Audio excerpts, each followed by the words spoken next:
kind of like when I like play chess or I'm about to do some reading or some deep research. That's why I say activity. So I would drink more coffee, normally just one cup a day, but only when I'm doing the activity like playing chess, reading. I will go ahead and or like a good show. I'll drink coffee. Like, but it got to be a good show. Can't be some regular shit. Got to be a good show. Then I'll drink coffee. But definitely chess and reading, like mental stimulation things. I'm definitely going to drink a couple. You know, like if I plan on sitting down for a long period of time, that's pretty much it. I'm probably going to drink coffee. Okay, so first thing is how you feel about Donald Trump? Yay or nay? Yeah, I rock with Trump.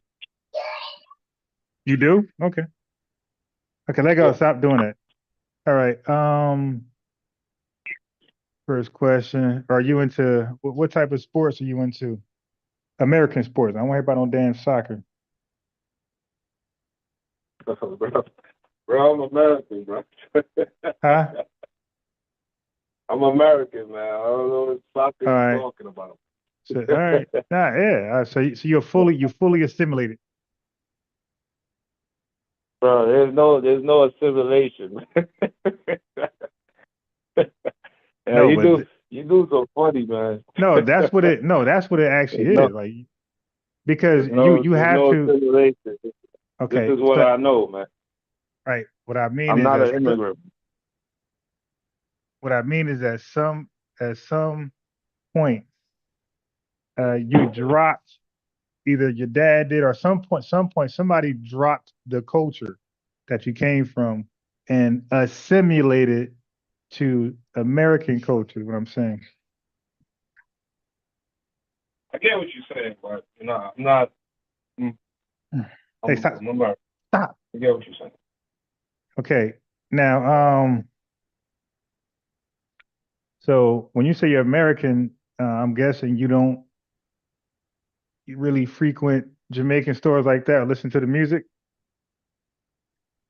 Yeah, yeah, I fuck with all that. Yeah. I don't. So that's what I'm trying to say. Like, okay, in my mind, an American wouldn't do that. We will rock with Oh, American stuff. well, Yeah. you gotta understand. You gotta understand. That's my. You don't look at it as so because many of the FBA cats they Well, no, tend you to you got to. mock it like it's Yeah, a but, bad but thing, but no, but you got it's to an ask me though. actual No, but advantage. yeah, but you got It's an to ask. actual advantage to be exposed to more than one culture. Yeah, but you got I to don't ask me I don't though. Oh my God, this guy gonna just keep talking, bro. ask you what. Okay, there's 43 million FBAs, bro, or however you think they Okay, are all out right, there. Right. all So you right, say all right. there's a I'll just zero in on you then. Okay, right. but There's a lot of FBAs I disagree to with. answer your question, though, nah, I just been exposed to both sides. It's just like if my people was Latino, I would know how to speak Spanish and all. Yeah, but you have a lot of Hispanics that do not like Mexicans and Puerto Ricans. A lot of them do not speak Spanish at all, not one lick. So They got something like that. yeah, I met a bunch. So anyway, so I was saying that when you say you're American, and I was Uh-huh. I was I was asking this and that, and you kind of like felt offended, like, hey, FBA's always, or it really ain't FBA's, it's white people too. It's so it's the okay. Um, we would be called the nativist Americans, white and black, the ones that was here from the 16, 1800s, right? Anyway, so I'm just trying to point out when you say you're American, that's why I asked you about like the diff, because you will say, hey, I'll ask you about Jamaica, and you say, hey, I'm American. So you're kind of nixing Jamaica off to me. So now I'm like, well, okay, then you're American. If you're American like me, that means you really don't, you're American. You focus just on America primarily, and you barely listen to any other foreign music? Well, Yeah, I see. well, just to throw back what you just said at me, I know plenty of Americans that listen to a lot of foreign music. Yeah, you said plenty, but bro, I could guarantee you 99% of us don't. All right. No, I can get. Where are you from, bro? Okay. Listen, I've been Black American my whole life. My dad, my great, No, my what grand. city? Like, what city are you from? What's your I region? got it. I'm gonna tell you. I was just first saying that everything about me has always been American, nothing different. So all I ever known was my people. Now, I'm from Jersey, okay? Uh-huh. So most of my adult life I'm in Jersey. I know Jersey is very diverse, and but even still, like the Jamaicans hang with Jamaicans, like they hang with some of us, but they also normally hang with themselves. People from Trinidad they hang with us, and so does Spanish folks. Spanish folks hang with us, but they also hang with themselves. And also FBAs, like we hang with everybody else, and we also hang with ourselves. And I'm telling you, I've been like this my whole life. My father and father, we don't listen. The majority of us do not listen to like reggae or like flat out. Now there's some hits. Don't get me wrong. There's some hits that come on the radio. That's not what I mean. I'm not talking about hits, by the way. I'm talking about like, for example, you from New York. Well, there's a rapper named Cormega. Are you familiar with him from New York, No, Queens? yeah, yeah, Okay.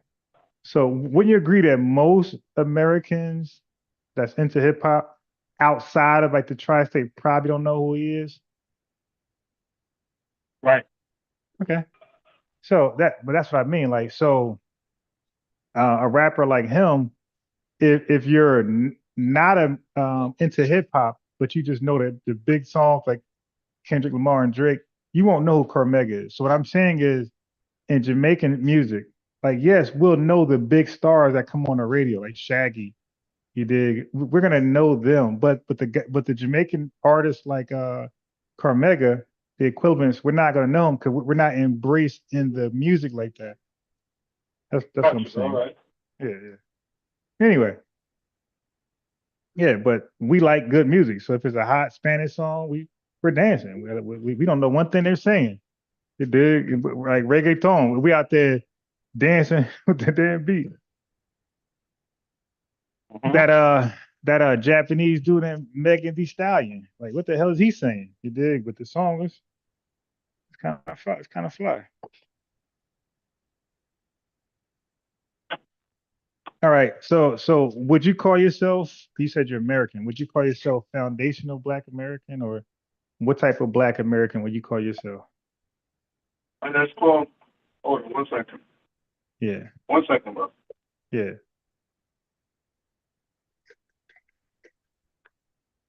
I just call myself Black American, bro.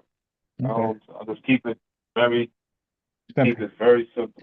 Now, And there are people who will ask me, for example, if I was talking to a black person, like yourself, you're and Black. You mean FBA? right, if I was talking to I was talking to no a black person, any black person, Yeah, but that's let's say confusing. FBA. Yeah, that's confusing No, because it could be let's say a Nigerian, quote Ethiopian. unquote Okay, I got it. FBA. Got it. Got it. Got it. Let's say a quote unquote FBA, Yeah, got it. and he knows because one thing when you I don't know how much you travel through this country, but in my experience, I could I can't necessarily dissect other accents like that, but when a New York cat come in the room, I could just step to him. I could be like, "Yo, where you from, son?" And it's just I just know he's from that side. Like it's very distinct. I don't know. I'd be like, "Bro, you from down south?" And they'll tell me like, "No, I'm from Detroit or I'm from Chicago, blah blah." But so I could be having a conversation with someone. They will know I'm from New York, but sometimes they want to go deeper. They'll be like, "Bro, where you from?" Yeah, because you have an I'll be like, accent, bro. You have an accent, and it's not a "Yeah." New York They'll accent. probably they probably picked up on like an accent, so they're like, "Yo, like you from like the islands?" So I'm like, "Yeah, my people Jamaican." You know what I'm saying? So yeah, so different. different layers to how I will answer that question, depending on who asked me and when they asked me. Yeah, I think you're just being a little complex. Like that's what I'm trying to say. Like in foundational Black American culture, and that's why we say, foundational Black American because there are other blacks that origins didn't start like ours, but we're all Black Americans, so we're just uniquely different. We don't Right. have, yeah, And let me clear something. I yeah. don't have I have zero problem with I don't know foundational about Black that. Americans. I don't know No, about hold that. on. Let me just say my piece. Yeah. I have zero problem with them having something and being prideful. I would never Mhm. hate on that. Just Yeah. period. It's just not in me. Hmm. What I don't like is that where it's coming from. It's not coming from a good place. From first off, it came from a bullshit nigga. Okay. But Now, then it's just who not is the coming from bull? a. It's just Okay, so who's huh? the BS dude is coming from? I don't understand. Tariq Nasheed, bro. Come on, man. Okay. Cut the shit. So when you say, well, Tariq I Nasheed. want it, I want it for the record, my boy. I don't want to. I kind of, Oh, okay, okay. yeah, just for the record. Now, when you say it's coming from, what's coming from a BS? Like when you say it's coming from, what's coming from All Tariq right. Nasheed? Hmm? Okay.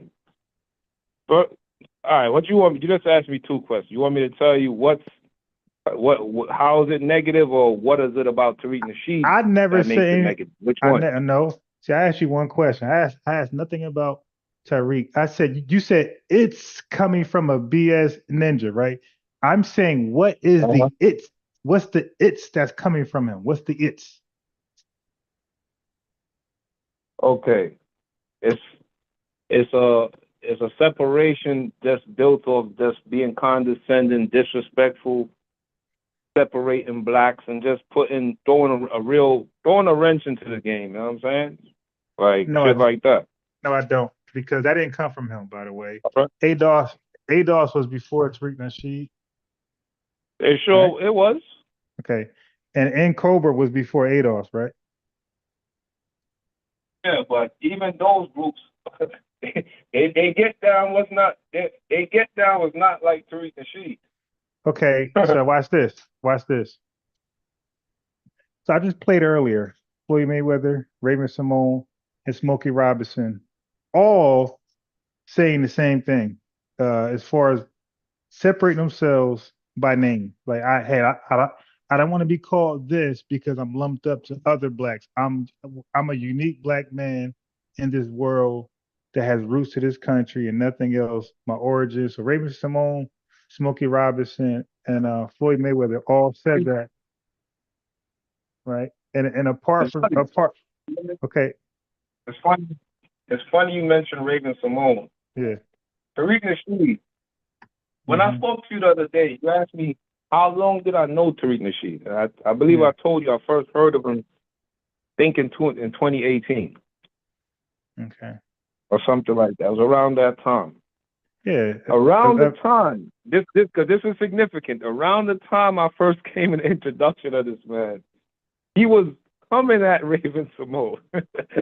Ain't the irony in that you bring up Raven Simone? He was coming at her and saying she had like I think she was talking to Oprah, and yeah. she was like, "I'm not African American. I'm American." And Tariq got at her, and Hey, Tariq why is you do that? typical Tariq, Go sit down. and and I find it real funny because grifters change their hat. He rebranded. The All right. Tariqa today would applaud Raven Simone, but the Tariq back then was going at him. Ain't that some shit? Well, not well. I mean, that's what you're saying. You got to source up on that. But look, okay. So what Okay. I so well, hold on. Why Let me why don't you respond. why don't you just Let me YouTube let me just Tariq respond. Nasheed Okay. Raven Simone? Let me just respond real fast to everything. Okay. What I established earlier, because you said it's coming from that BS ninja. And I said, what's the it's? And you said the ideology of this separation thing. Okay, so what I did was I dispelled that. So I'm beyond Tariq Nasheed. You're stuck there. I'm saying the idea, the concept that he adopted was before him. I mentioned ADOS, and then I mentioned NCOBRA. Okay, so I mentioned two organizations that had that Right. idea. And I responded to you. I said those groups, their entire get down is completely different from Tariq Nasheed. ADOS Like, had an actual political movement. They actually were trying to achieve something politically with an actual legitimate argument. okay, well, hold on. You understand? No, I'm lost. Okay, so I'm gonna go backwards a little bit because I want to catch you up to where I'm at Yeah. because All right. I think you took what I said and went somewhere else. You're not listening what I'm saying. I'm saying the concept of that we are a black unique black people in this country from other black people across the world, overseas, and also that come into this country. We're not just simply black like them.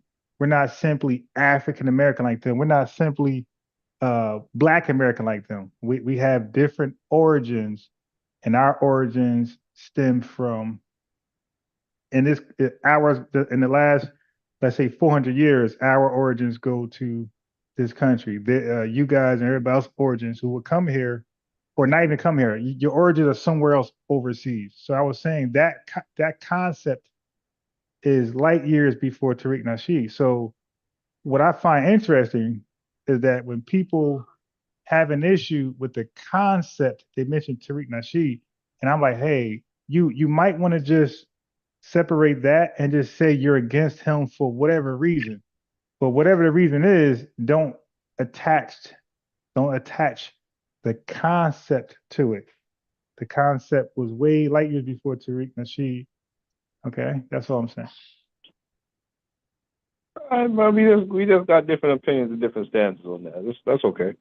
Okay, but do you understand what I'm saying? I'm saying that the concept. I Okay, understand what you said perfectly, bro. okay, cool. Because you have when Barack Obama first ran for president, right? When he first announced his candidacy, right? Mm-hmm. And for 2004, when I say many, what we call now foundational Black Americans, were saying he's not one of us to white people. And when white people say, "Hey, you're gonna have your first Black president," we were like, "Hey, he's not Black like us." Like we didn't have a term like ADOS or FBA, but we just were saying he wasn't Black like us. So of course we would confuse people because he looks Black, right? Like us. He looks like us. Hey, Okay. I'm not gonna stop you right Yeah. here. But you're breaking up. But you are breaking up. You're breaking up really badly. You hear me now? Talk again. You hear me now? Yeah, you sound a little better. I'll let you know. Go ahead. I said I gotta stop you right there Yeah, sure. because that's just that's just not true. Black people was pushing the shit out of Obama. That narrative you just said, that was not true, bro. Okay. Well, let me just finish the That narrative. wasn't true. All right. And here's the thing about it. You got to remember, you only from across the pond. It's not like you're from some region and I'm oblivious to what you're talking about. You're only from across the pond. That narrative you just said is not true. All right. Can I just finish the I mean, you can narrative? spell that now. You can say that But now because right now it's very easy to like the narrative. The whole energy towards Obama has shifted, but back then, '07, '08, okay. absolutely not, bro. Well, can I just finish the narrative and you might agree. You kind of cut in prematurely and you're going to That, regret that. Okay. So, and you're going to regret that. Okay. So, brother, for one, I'm 47. I lived in Texas, Mississippi, North Carolina. I went to school in all those states, and I'm from Jersey, but right now I'm in South Carolina. Okay, so I lived in Texas, Mississippi, North Carolina. Most of my life was in New Jersey, and right now, as we speak, I'm in South Carolina. Okay, what I called you from is from a South Carolina phone number. That's not New Jersey. Okay, now, just now, I wasn't talking about. I wasn't giving you my opinion. about how we view Obama. That was not my opinion. Okay. So No, what you I didn't say it did, was your opinion.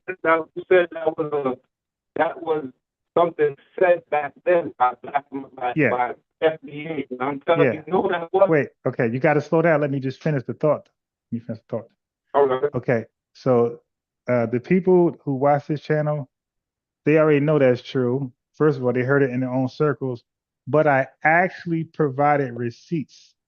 Okay, so when Obama was running, and we had Black American FBA political people who were running for positions that he was in. Oh, I forgot what was they running for in Illinois, but there was an FBA man, and the controversy was he was running off. He's not black like me.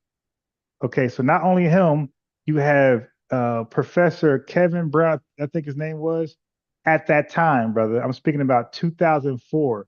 You had the New York Times saying what kind of black is Obama. You had the LA Times saying what type of Obama's black, but is black like who?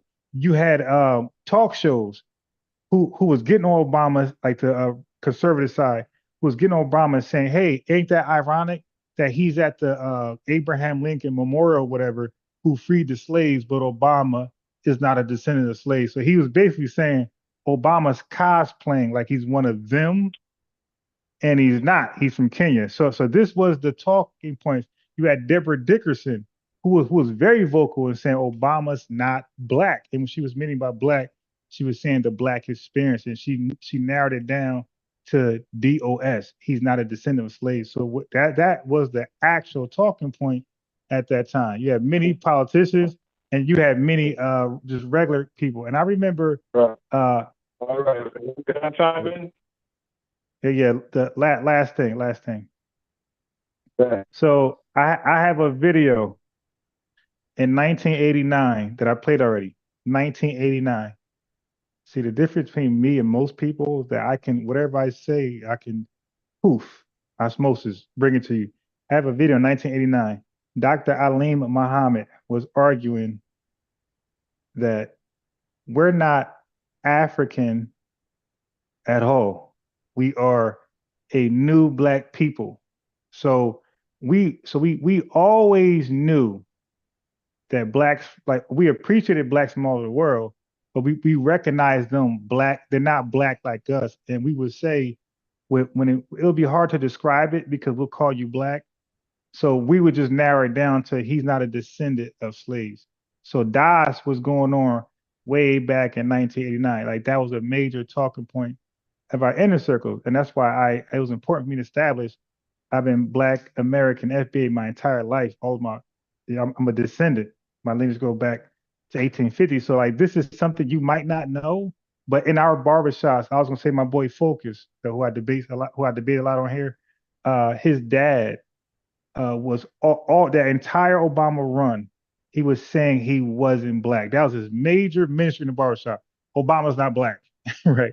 So we know now. Am I saying 90% of us thought like that? Am I saying 60%? It might not be 50%, but it was a large wave of us saying he wasn't black. That's what I'm saying. It was way more than it should have been, right? Because that caught people off guard because he looked entirely black, and we're saying he's not black. But again, push to shove, we would say, "What do you mean?" We would say, "Okay, of course he's black, but he's not a descendant of slaves. He don't have the black experience, right?" That's what we were meaning by he wasn't black. But go ahead. Well, I mean, You breaking up don't very expect, badly. Yeah, I can't hear one thing you're saying. I don't expect that you can't. I was not I expecting can't that hear you you. I can't can't hear bring you. respect. I can't hear you. Can you hear me now? That's might a little better right now. I don't expect that you couldn't bring up any exceptions. I'm talking the collective. The collective Well, I was mean, not on. so okay, so how would you know that? As a Jamaican man, how would you know with the Black American, the This FBA man said the collective? Jamaican man. Yeah, Wow. yeah, yeah. You had That you that you was got that was your that was corny, bro. You're not Jamaican? It's not about that. It's about that's like saying, were you sleeping? Were you in a coma back then, bro? What you mean? How do I know that? Yeah. So we just talk freely, like so. All right. I mean, like, No, like what Black that. American circles were that you around? Like, what barbershop conversation you were around that we were not saying he's not black? Like, what black? okay, let me say this because it's giving up. First off, it's giving off this energy like I'm some Obama dude. But let Nah, me say this. no, it's really not. When It's when not it at comes to all. a black person, when it Yeah. comes to a black person who is, how could I say, properly Lego. showing quote unquote proper behavior from educational institutions, professionals, he's always going to come across that scrutiny. Yo, is this man really black? So that's nothing new. Whether Obama was American or foreign, that's not new. What I'm saying is, when Obama was running, black people collectively were backing Obama. That narrative you saying that was some shit in little basements said by irrelevant niggas. That was not collective experience. Not even close. Not even close. So it makes no sense to even talk about it. Like not even close to like even to even make it a discussion. Black people were backing Obama like crazy back then. That was the collective experience back then. You know what I'm saying? Yesterday's price is not today's price. I understand Obama is not viewed as no hero or whatever right now. I understand that. I'm talking about back in '07, back in '08. Black people backed that nigga in large numbers. Period. Man, you could try to spin it, you could try to do whatever you want, but I'm telling you what it is. All right. Can I talk now? But I was go ahead. totally quiet on purpose. I was trying to lead by example. I was totally quiet till you got all out. Okay. So for one, I have to like I can tell that you're not one of us, like FBA ADOS or American Free. I could just tell. For one, well, by your accent give it away. But also you made the argument that we said Obama wasn't black because he was educated, bro. Dr. Muhammad, Johnny Bro, Cochran. why, Wait, why you put words in my mouth? okay, I did dude, not say that. I this is said you. black people. Oh my God. Let me just say something. I Yeah, go said ahead. black people is nothing new to see black people question the blackness of a No, but man. no, but what about the education part that you said? Yes, and Can I you brought up education from okay, repeat that institutions point. as No, as an no. example. Okay. What So the okay. fuck? So now let me okay. And you cut me in where I was rebutting you, right? Or responding. Not rebutting, just All right, good, responding. Okay, good, cool. I mean, just to good. say the same thing. Let go. Okay. So I was saying that I can tell not just by your accent, but by your argument right there. We never question a black person's blackness because they were highly educated. Like that. That's a lie.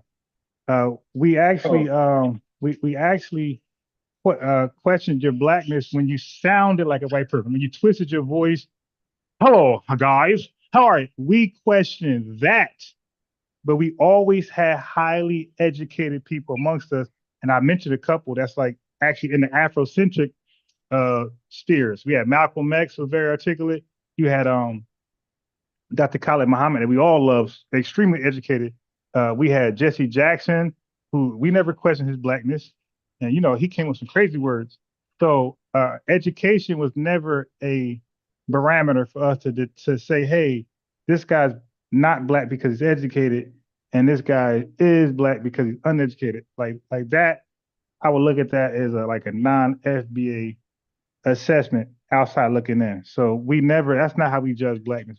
Again, we judge blackness off you maybe looking a certain way, like pulling your pants up to your stomach, looking like that, or like I said, adjusting your voice to sound a certain way. Like, hello guys, how are you? Like that's what we say you're not black, not by your articulation, your education. That's completely false.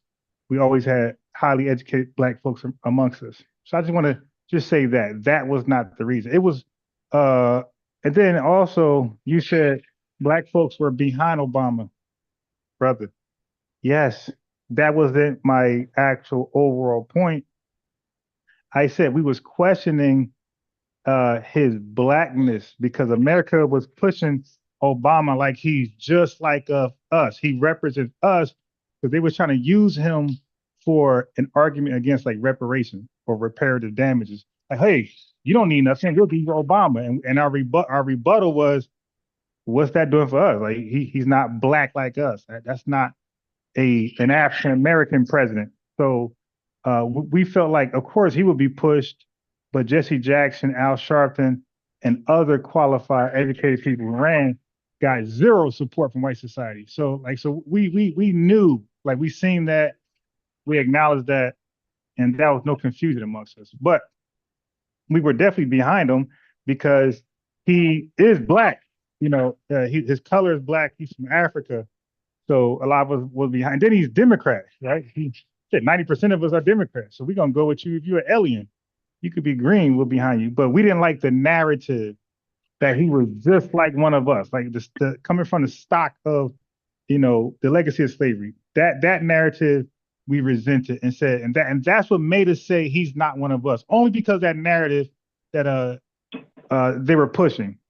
But had they not did that narrative and just said he's black, first black president, we would embrace him. But largely the support he got from us was because of his wife, because the early polls he was not doing good in the early polls. It turned out when conservatives attacked his wife because she said some things in the public they found controversial, and the conservatives went at her, right? And she's clearly FBA. So that is when we got behind her as a result, getting behind Obama. But there was other candidates that was out there that were FBA and Democrat. And Obama numbers weren't that great as he started to campaign. That's from us. So you're talking about hindsight 22. So hindsight 22 is back on you because he got his support later in his campaign, wasn't it early? And again, it's only when they attack. It's only when they attack. It's only when they attack um, Michelle Obama. Well, that that's not true, bro. Okay. But I don't want to spend too much time on Obama. Yeah, me either. That's not true. All right, cool. No problem. I mean, yeah. Okay. So we can move on from there. What's your opinions on hip hop and rap, like the origins? Origins? Yeah. Well, hip hop. Origins of hip hop is this. In New York City, in New York was very impoverished back then, especially in places like the Bronx, which was like the poorest part of the fucking city. There were people, black people, and Latinos that was sprinkling that mingled with the blacks. So that narrative Tariq is talking about, that's BS. But how hip hop, the origins of hip hop is not no. I think I didn't see that movie, but I know that the narrative is that it came from doo-wops and that music, that 50s stuff, and I'm like, no. And I'll prove that to you right now, and to anyone that says that. You can't show me a man in a suit with his hair slicked and parted talking about that's hip-hop origins. That's contrary to itself, because hip-hop origins is birthed out of rebellion. You can't put on a suit talking about you the origins of hip-hop. You have to put on your street clothes. You're completely street. You're underground. This is before the Jews and everyone even started looking at this thing. This is an underground New York thing from the street. So how could a man in a suit with his hair slicked back and parted be origins of hip hop? That makes zero sense. But that could run past on people that just don't know no better. You understand? No. All right. Yeah. I don't even Okay. know I don't know what you're referencing. I don't know your starting point. I don't know if you even know the argument. Um, but yeah, I don't know if you understand the argument. I don't think the argument is based on some guy in a suit with slick hair. I think the argument will be it goes from DJing, I think hip hop. Well, not hip hop, but yeah, a lot of hip hop was DJing early on. And yes, I think they go like to the early DJs and people like that as like some type of starting point. I'm not the most, well versed on this topic, my damn self. But like from the little bit I've been, I ain't watched the movie either, not yet. But the little bit I heard, I think that was their starting point. But we can move on from there. Okay, just wanted to get your, see what you know about that. All Mm-hmm. right. Yeah, yeah. I ain't the most, but I do pay attention to some of the debates. But no point. All right. Let me see what else. Oh, so when you say grifting, so Mm-hmm. since you wanted to talk about him, we could talk about him briefly. So just lay it all out, like as much as you can. I'll try to, if I disagree with something, I'll just, you know, respond. What's your question?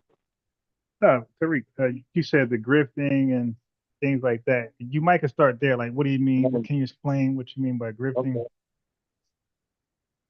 All right. That's a good question. A lot of people, don't really know the difference between grifting and scamming. So when a person calls, so when a person says treating she's a grifter, Mm-hmm. I even seen him do this. I even seen him do this himself. So he'll say, "Who did?"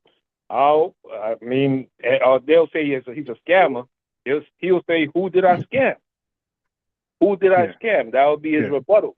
That'd And be anybody's. If you I call me say that, that's the wrong thing to call him. And I if you say, call me that, my I'll say thing, the that's same the thing. wrong thing to call him. Huh? Okay.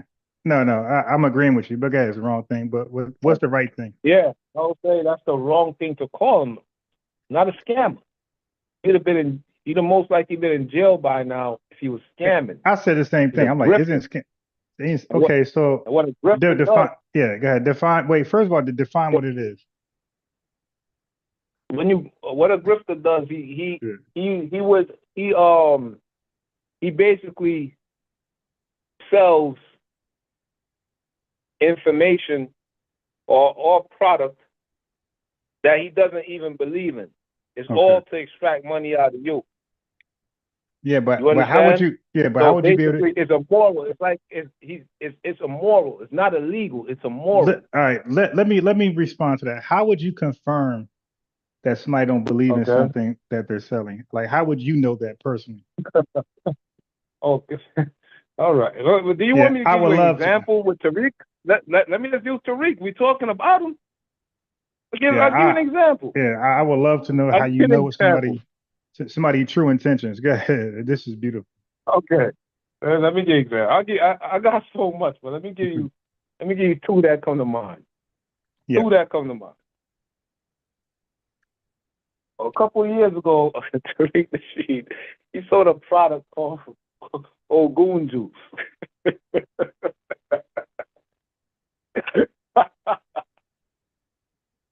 Yo, what Ogun? What Ogun? First off, let's talk about what is Ogun. Oh, I'm not super knowledgeable, but I do have vague knowledge of who Ogun is. Ogun is a spiritual deity based out of Africa, and if I'm not mistaken, I think he's a god of war. Because all these gods and stuff, they're all interchangeable when you go around the world. They come back. They come back full circle. I think he's like Africa's version of Ares, if I'm not mistaken. Okay. So now Mr. Shit on Africa has he bottles he brands something Ogun and is a pepper spray. Now, mind you, the man is on a whole campaign insulting Africa, insulting this, insulting that, but he comes out with a pepper spray called Ogun juice. Says, and wait, and says, yo, if Ahmad yeah, Arbery had I some of just this, want some examples. if I he want some examples. I if want he some had examples. if Ahmad Arbery had some Ogun juice, man, he'll be alive, man. Like, Like, let me ask you yeah, this. bro, let me just see what this is calling me. 1 second. Let me just see what this is. I don't know this number. Hold on. Yeah, Hello? yeah, you didn't click over.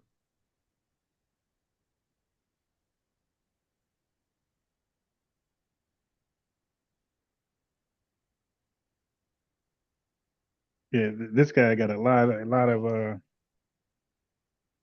imaginary. He got a lot of imagination. I think he's guilty of like hating somebody so much he just make up stuff for them.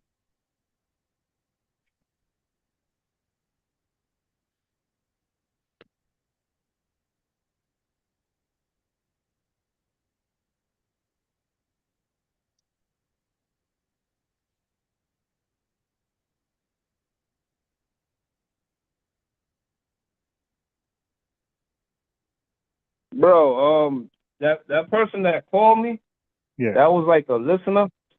And yeah. I don't know if he called me by mistake, but I think he's trying to join the conversation or something. So I don't know how you do that. I don't know if you send the link. I don't know how you do it. But that's Give him what the that was. same. Yeah, just forward him what I sent you. Just forward it to them. I mean, but they don't think I do. They got to kind of wait. Remember last time? I think we're having a good build. I think we're not, we're disagreeing, but I think it's friendly. I don't think All right, we're however you want to do. All right, better. However you want to do it. But the so cat, look, he listening though. But yeah, whatever. but So what I look, was saying do was, this. Wait, yeah. hold on. God damn, What, do this. Send me the number, but let them know. We'll let them know when to call in because we're having a good conversation, and once it winds down, they can call in and okay. So when you hold say he was pooping on Africa, what do you mean? Like he just dissing Africa at the time? on, man. Just go to his YouTube channel and just look at his videos. I don't gotta waste time with that. That'll be the easiest thing. You say you like receipts, just go to his YouTube channel Yeah. and just look at his videos. That's Well, the easiest I way for me to answer that. I could guarantee you, I definitely watch more videos than you. And matter of fact, you had gave a Uh-huh. starting point.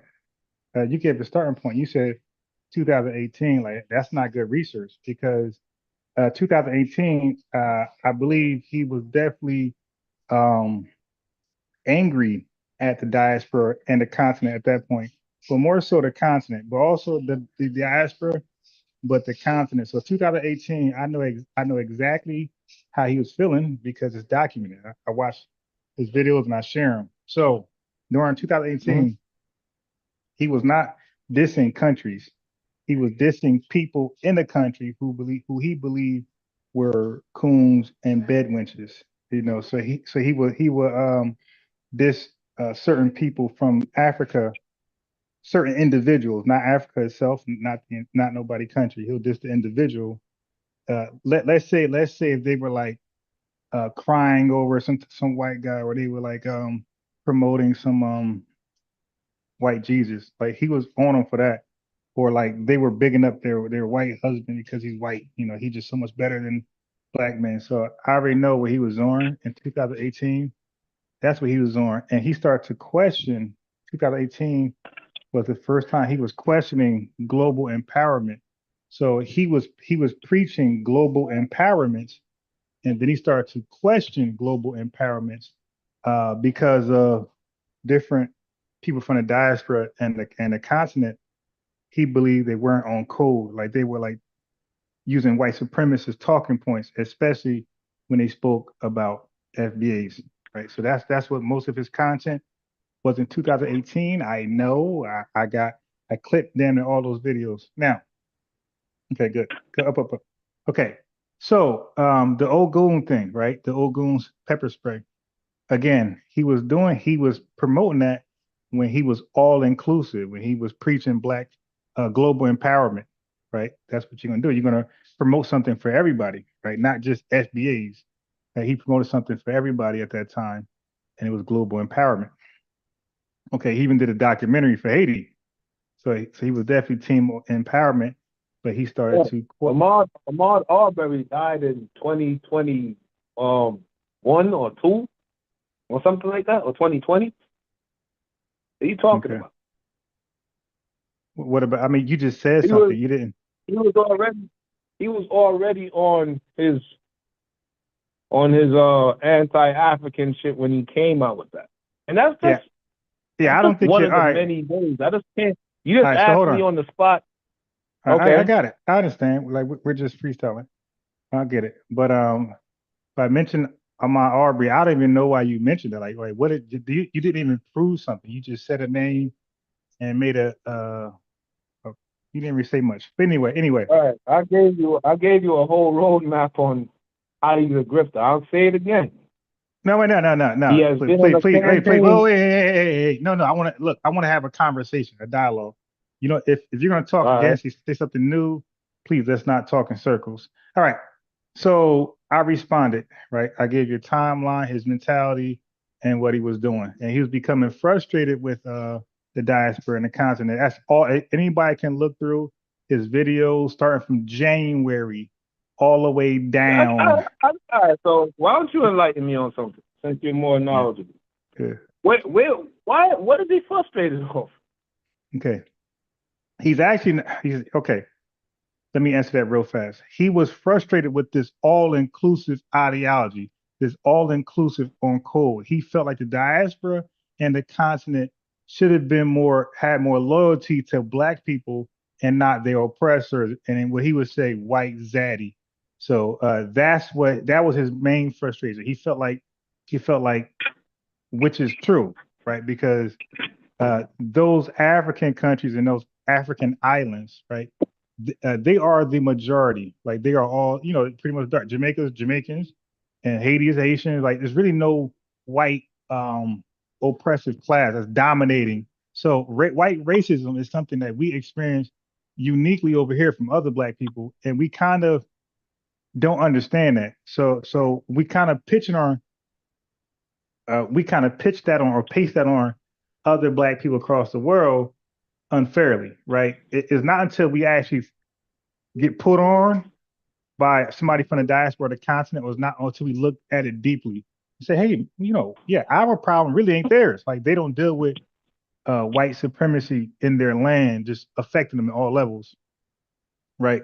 So that's his fault. That's our fault, FB. It's our fault for believing we have a shared struggle. We got a common enemy, obviously, but we don't have a shared struggle. Okay, so that's Can I ask what. you this? So that was some of the frustration. Go ahead. And I want you to be honest.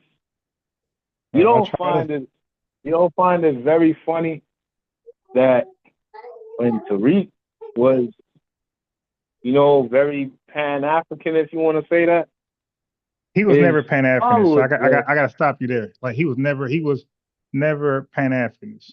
But go ahead. You ever watch Hidden Colors? Yeah, I watch You ever all of watch them. Hidden Colors one? I You ever watch Hidden I Colors watch. 1 and 2? I watch. I'm gonna say yeah, definitely.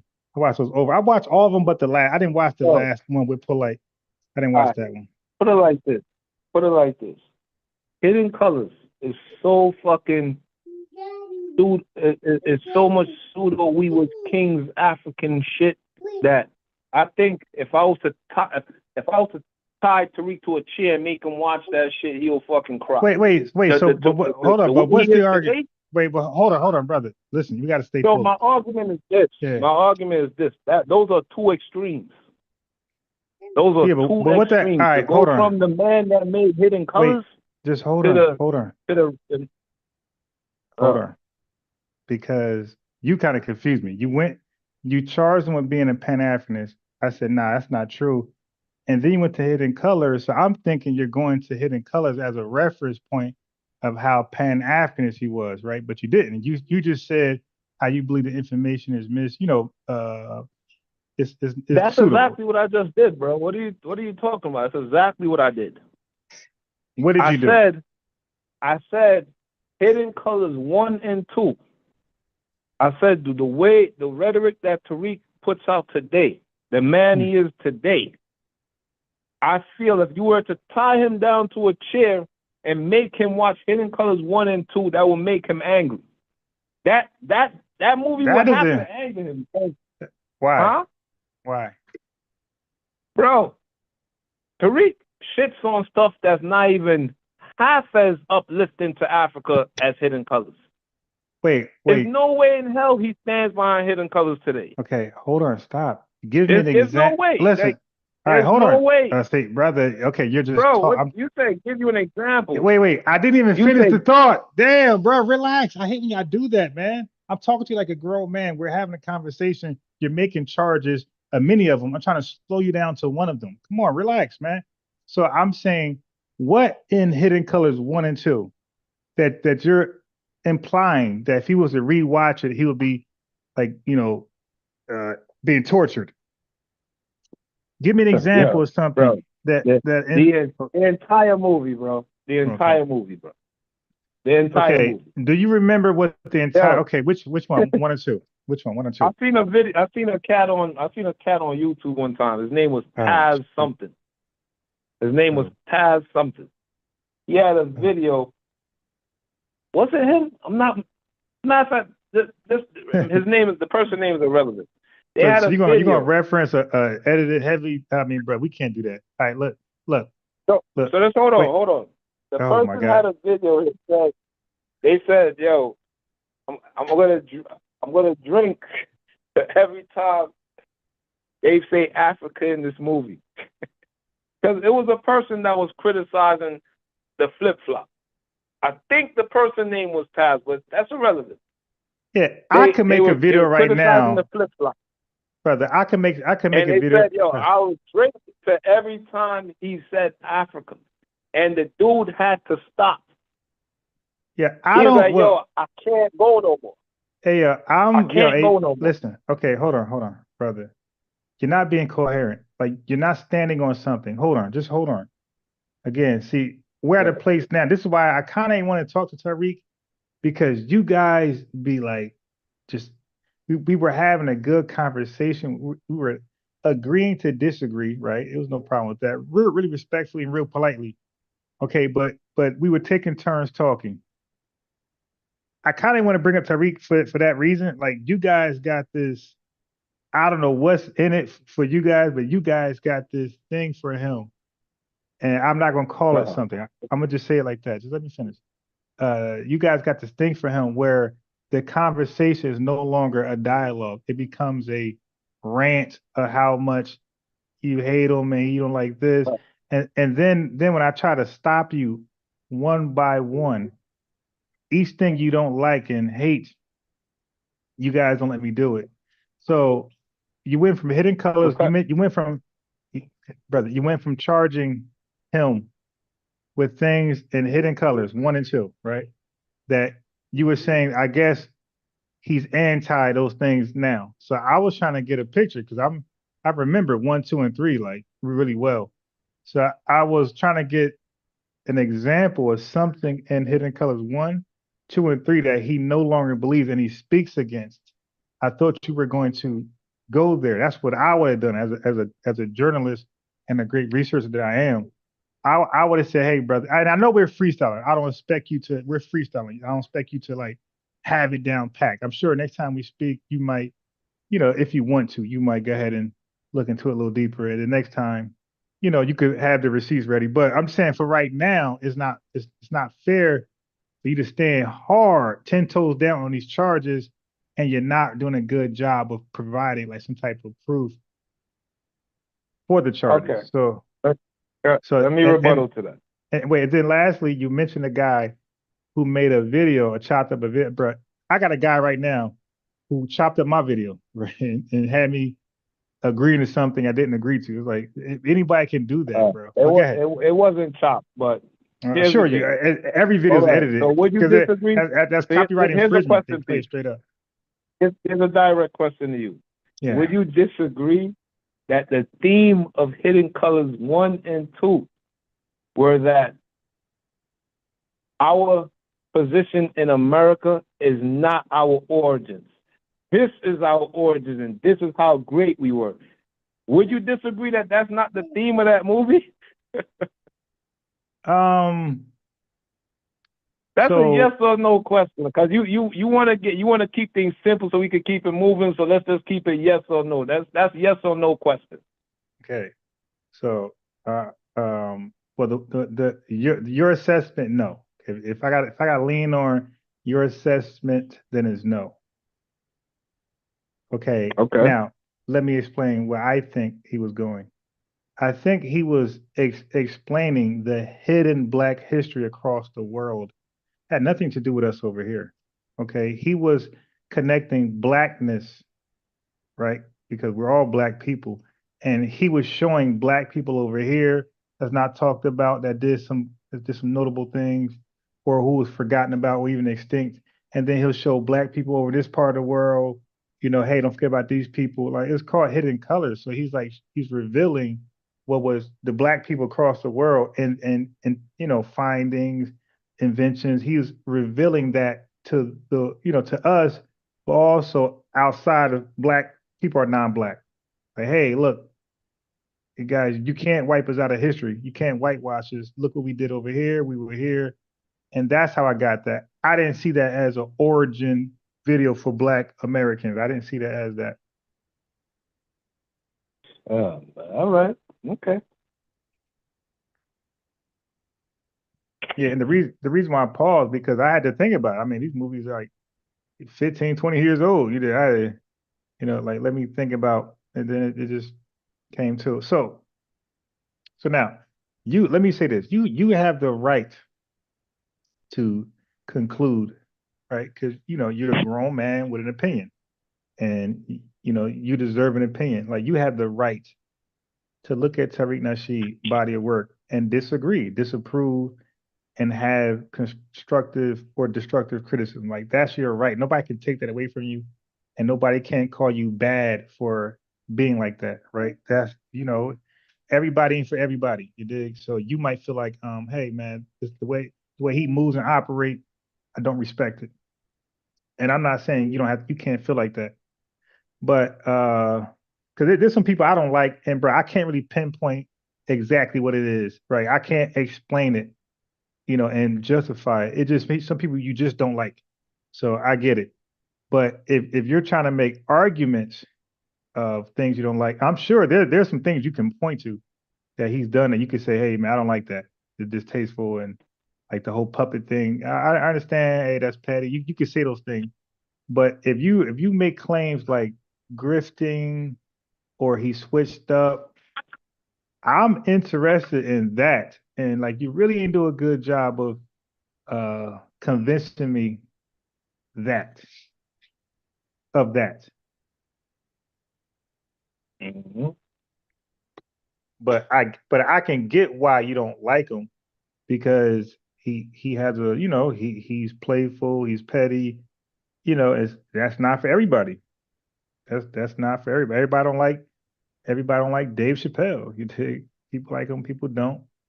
And other folks, everybody don't like when people hear Denzel Washington talk, a lot of people don't like him. They're like, nah, he ain't for me. So like you have that right. But um but just in 2025, like he's very vocal about delineation and let me just try to give you the best example I could think of what it means is nothing negative. Like I think we have to delineate. Well, we have to. Think we have to, but we are the only ethnic group that never really did because every ethnic group pretty much got their own country. So when the colonizers left the Caribbean, when they left Africa, they left those regions to Black people. So Black people were able to call themselves something without whatever they want at that time, right? So when the colonizers left Jamaica, it was Jamaica. I think Jamaica is like named after some um, um, indigenous, you know, name that was like a remix of an indigenous, language. I think Haiti also. I think Nigeria is from the Niger, region or valley, something like that. But because we never were left to ourselves, we were just left in America, like stuck in America. We never were left like isolated like everybody else. We were the only blacks to never delineate. Like we were stuck here with white people. So now we're saying, hey, and we thought Negro was a delineated term. We thought color was too, but color is used in South Africa for like mulattoes and Negroes. They call everybody Negro. They call Africans Negroes. They call the Caribbean Negroes. Marcus Garvey, UNIA is Negroes. The word Negroes there. So we realized, hey, okay, Negro is not a delineating term like Jamaican or Haitian or Zimbabwean. So we was like, hey, okay, black. But we're all black. Obama's the first president, and he's Kenyan. So we're like, okay, first black president, and he's Kenyan. So we're like, okay, black's not it. And then we're African American, but so is Elon Musk, right? So we're like, okay, we're Black American, but so is everybody else who comes to this country that's black, right? And they could just live here for like 5, 6 years, or be second gen, and they're Black American too. So we really didn't have an exclusive term long enough that just fits us, that cannot be all inclusive. Okay, so what I don't deny is that you're black and I'm black. I don't deny you have African origins, and I do too. So we both can be called African American. We both can be called Black American and black. And some might call us both African. But what they can't call both of us is a descendant of slaves, right? In this country. And they can't call white people that either. The Chinese who came over here and did some indentured servitude work, they can't call them that. The Irish, the Italians. So now we feel like we got permanent ethnic identifiers that delineate.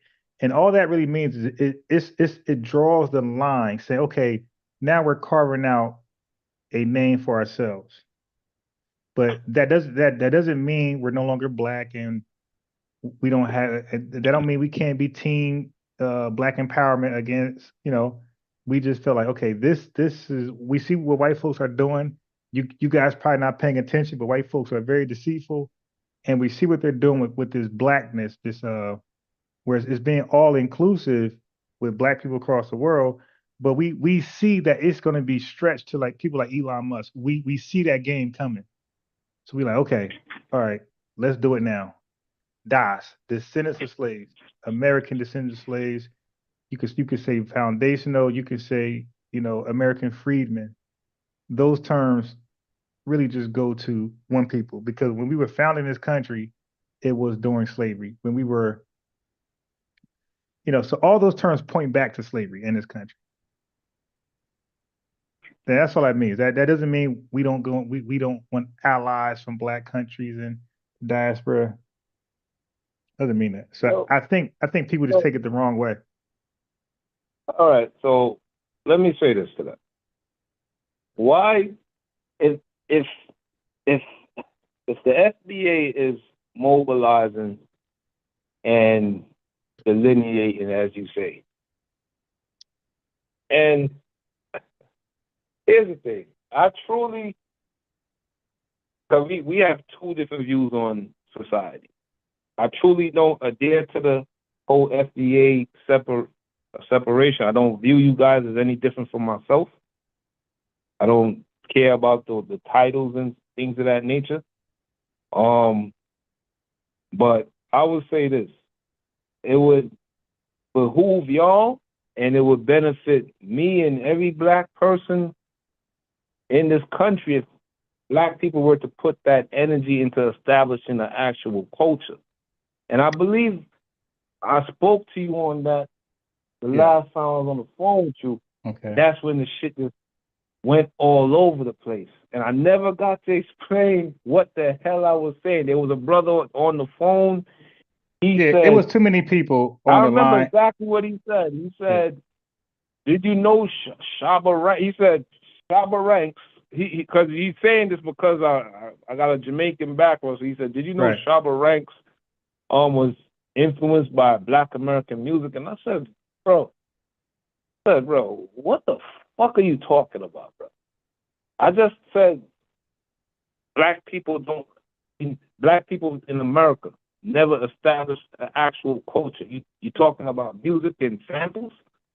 That's Well, what you okay, took from that? so wait, so maybe we need So this. I think it's best I explain it and land my Yeah, yeah, plane sure, properly sure, sure. on But the landing strip. before you do, because it's gonna be like a. So I want you to, but let me just respond to one thing real fast. When you say when you don't see yourself different than us, to us Mm-hmm. that to us that's dangerous.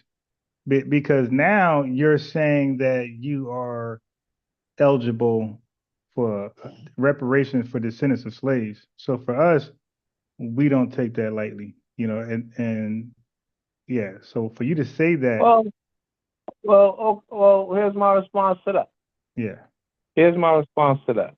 Hmm. For one, if reparations were ever dispersed and it was for the people who descended from the slavery on this land by actual slave owners, whether it be private citizen or the government, then I can't refute that. It is what it is. But we're going to have this political view based on a a a concept of reparations or something that we wishful thinking. I mean, let's just be honest. Reparations most likely may never happen. This payout that motherfuckers want because motherfuckers love money so goddamn much may never happen. Let's How deal with about reality. wait? How about we just Let's deal with okay? reality. Okay, hold on, brother, because the chat and people in the future it can view this as like you have a deep seated hatred against us, kind of like a white supremacist. Hold on, let me Oh explain. my god. Let me explain. You just said the Wow. love of okay. You said the Wow. love of you said the love of money. When how about it's not about the money? It's justice for the ancestors. It's just justice. The legacy of slavery is why we are screwed up today in this country. This system of racism never went anywhere. It's still here.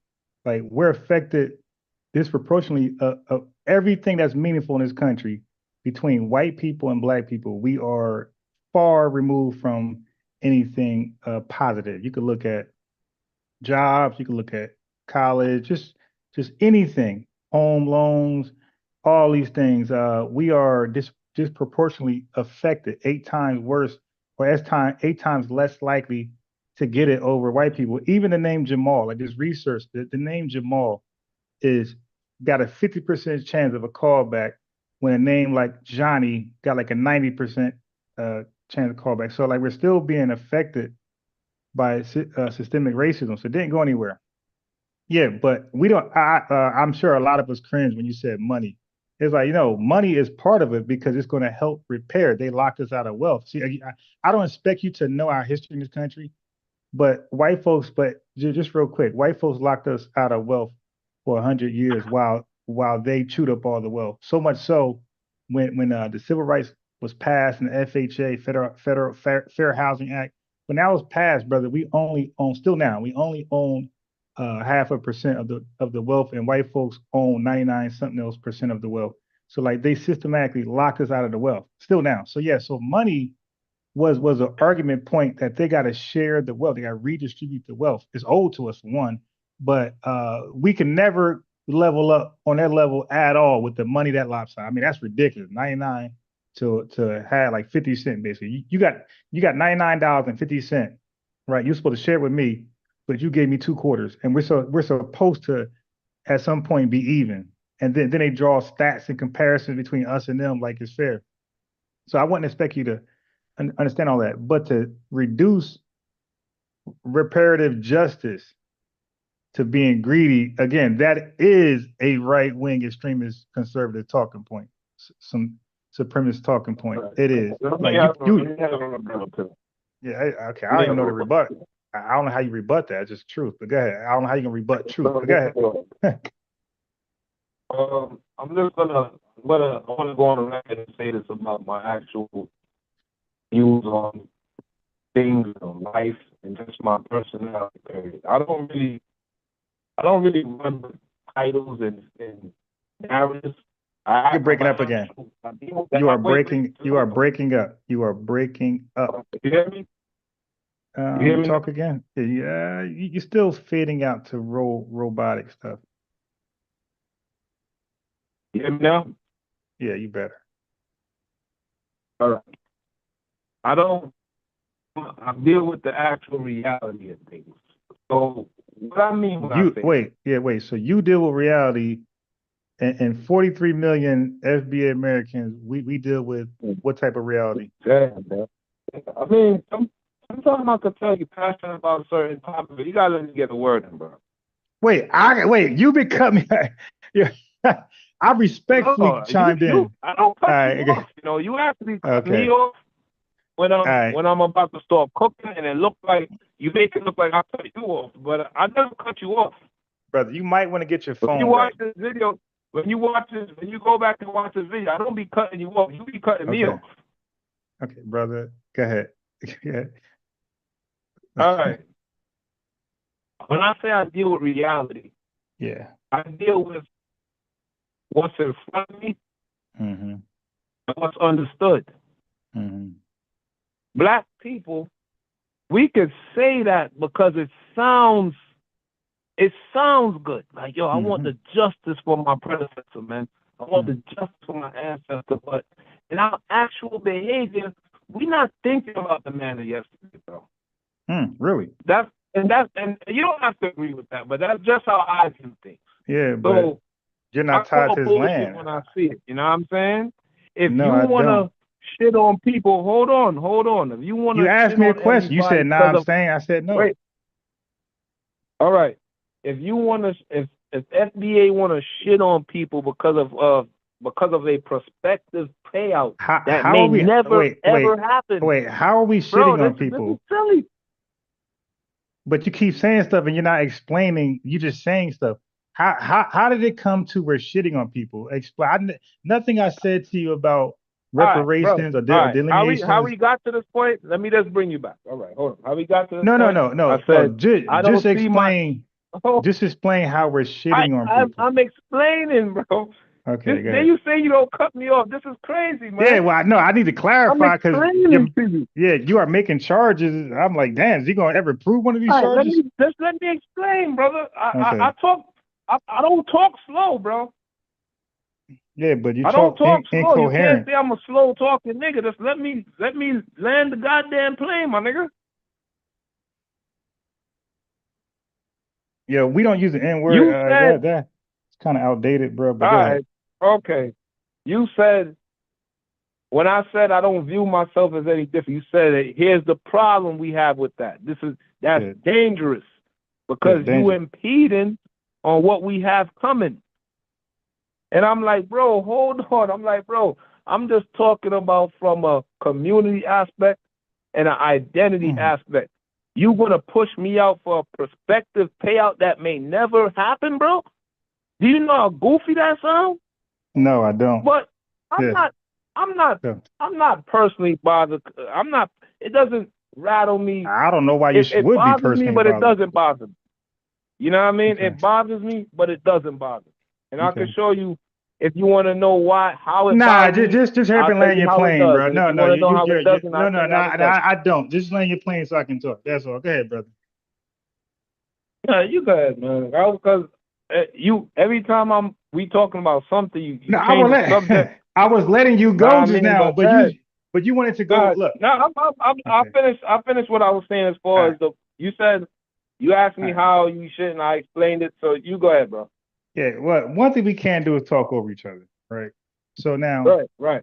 You were explaining something, and then you said, in the midst of explaining something that you never really explained, in the midst of that, You said, and if you really want, I can tell you why it affects me. I'm like, no, I don't. You asked a question. I'm saying no, don't do that. Just stick with the original point. I'm saying All don't right. tell me how you feel, or not right now, not in the same point you're making. Maybe let me go and then you go in, but don't add that in this one because it's going to be so long that. Okay, so a couple of things you said. I'm actually writing it down. Okay, so you keep saying we're shitting on people. Tariq's talking about Africa, and you haven't proved that. You haven't even attempted to prove that. Okay, and secondly, you said you said it's bullshit that we don't want justice for our ancestors and our conditions today is bullshit. We just want money. Again, that's a white supremacist. I'm gonna call it what it is. That is a extremist white supremacist talking point. That's some Nick Fuentes, Call it Jared what you Taylor. call it, bro. Got it. Right, but now you're Call cutting it it. what you call it. Right, but now No, you're no, no. I'm cutting it. not calling it. Okay. That's just me just throwing Yeah, a yeah, sit little down. Okay, cool. little Yeah, opinion. But yeah, I just said call it what you call it. yeah, exactly what I was doing, right? Okay, anyway. So but those are white supremacist talking points. I wouldn't expect you to know white supremacist talking points against FBAs. You're not FBA. I wouldn't expect you to know that. Okay. So anyway, I mean, unless you think you're FBA, then that's a different discussion. Okay. Secondly, you said Yo, something about. are you trolling when you say that, man? Are you like, are you being funny? Are you serious, man? I just gotta ask you. Well, it depends on what on which thing I said. You think I'm trolling? Which thing?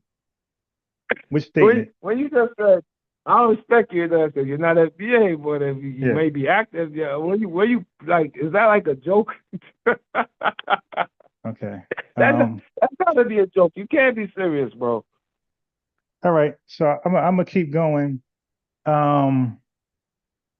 So you said that, and then you said culture. You said we gotta have one culture. You didn't even finish that thought. I was waiting for you to No, finish that this is thought. what I said. So you're cutting in Let again. me tell you what I said So about the so you culture. so you're I gonna cut said, in. Wait. So you're gonna. So remember, you said if I no, run this no, back. I can't stop you and just correct you what I said. Wait a minute. When I did that, you said I was cutting in. That's cutting you off. Wait a minute. Then how was I cutting you off? All right. Anyway, let me finish my point. God damn. Yo, this guy he really is struggling to like stay focused. All right. So let me say this. I'll be very short and you can go. I promise you, I'm gonna be like 5 seconds. You didn't say you kept saying culture and you didn't really elaborate. So go ahead. That's all I was gonna say. Okay. I said, I, I said FBA. Those who claim FBA, it will be much better off for them, me, black people in America, period. If they were to put that energy that they're mobilizing to delineate from everyone else into establishing a culture. That's what I said, bro. Okay, so what is your definition of culture? Because maybe we got different definitions of culture because we got culture, but maybe you got a different definition than us of what culture is. What's your definition of culture that we don't have that we have to establish? Because What that I'm saying we're lacking here. That I'm saying Black Americans are lacking because culture is yeah, is various things. What am I saying? Black America is lacking. no, not what we're lacking. You said we don't have culture. Culture has a real definition. So I go by that definition, and by that definition, we have more culture than probably anybody in this world. So I want to know what is Wow. your definition of culture that we don't have? Because you Okay. must got you must got your own How you about this? obviously got your own definition. How how how how about this? Yeah, If you say your FBA is rich in culture, yeah, I wanna put the burden of proof on you. sure. Why don't you prove that to me? Okay, Prove to me that FBA is rich in culture. okay. Amongst what you said, everyone in the FBA has the most culture in the world. Yeah, probably in the world. All right, prove that to me. And you're a very analytical guy, so this should be very easy for you. Brother. Go ahead. You're right. This is gonna be very easy for me. Okay. Right. So I'm not gonna say nothing. I'm gonna actually just listen because I do want to hear this. So now I I'm don't not mind gonna you. interject at all. I actually don't mind you chiming in because I don't lose focus Nah, like you do. I don't want to chime in for this one. I don't want Okay. to chime in. I just want to hear you lay it out. All right. Give me a second. I took some notes. Took some notes for you. I'm very analytical and I'm very well formatted. I don't like to freestyle and wing Okay. it. Okay. But here's what I am gonna do. As Yeah, go you ahead. say these things, I'm gonna write certain things down, Yeah. and especially if it's contrary to what I have to say, and Yeah. then I'll review what you say. That's what I'm Okay. gonna do. But I'm gonna let you say. I'm gonna let you Do say you want everything to you're saying. you want to at least try to give us your working definition of culture so I could understand what you think culture is, or you don't have a definition of what is culture? You are breaking up very badly, brother. Culture. You are breaking up very, very, very badly. I'm gonna just you know. I hear you now. All Hey, let right. him go. I'll just say what culture is in a vague manner. No dictionary meaning or nothing. Oh, okay. This is some stuff you made up. I got it. Go ahead. That's a math game. If you think that's the change the outcome of this conversation is not. Okay. The customs and traditions of a specific group of people. Brother, you are breaking up very. I should let you know that you are breaking up very badly. Let me see if this is. Let me hold on one Yeah. second. Because I don't want you to say all that and then I'd be like, brother, I didn't hear you. And then you guys say it all over again. I didn't want to put you in that position. Okay, I'm just going to give a basic definition of culture. Can you hear me? A little better, but very badly. You hear me now? Hear me now? You sound better now.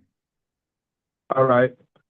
Culture, just basic one-on-one definition, the traditions and customs of a specific demographic. Hmm. Just going to keep it simple. Okay.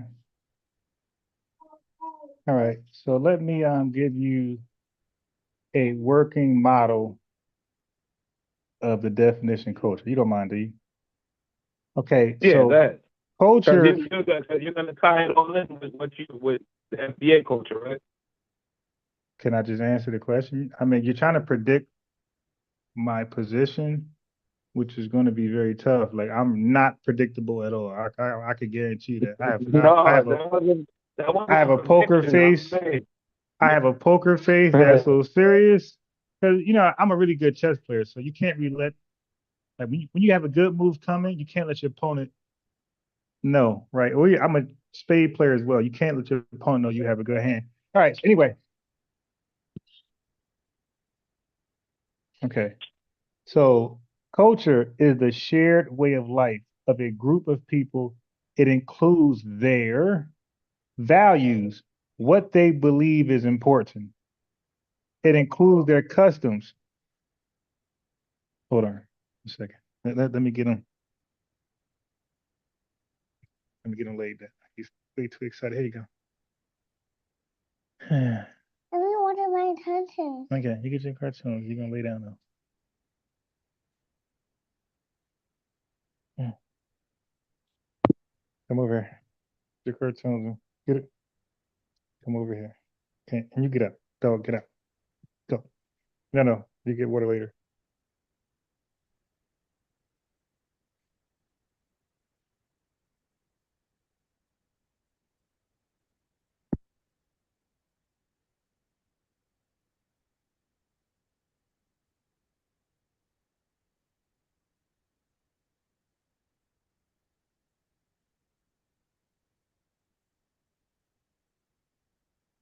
You there, brother? Yeah, hold on one second. Uh,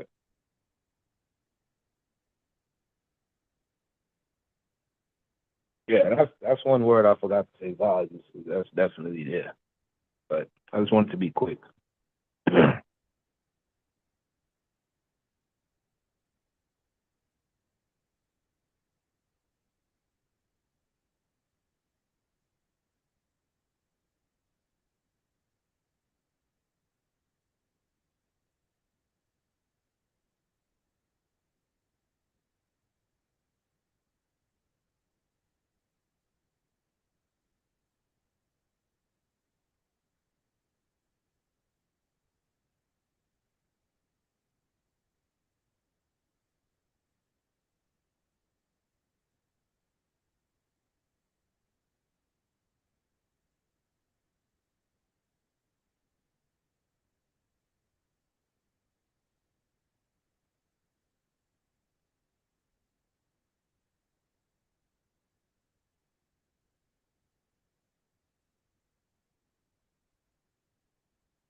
All Right. Had to get some water. right. So everybody got something to do. So go. Let you. Okay, give me.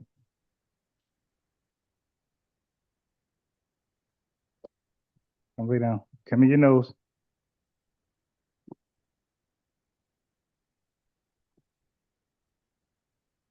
Okay, go lay down.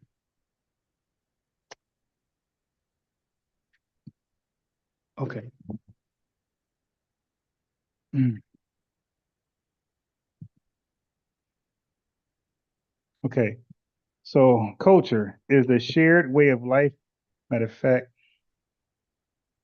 let me just go ahead and share my screen on this.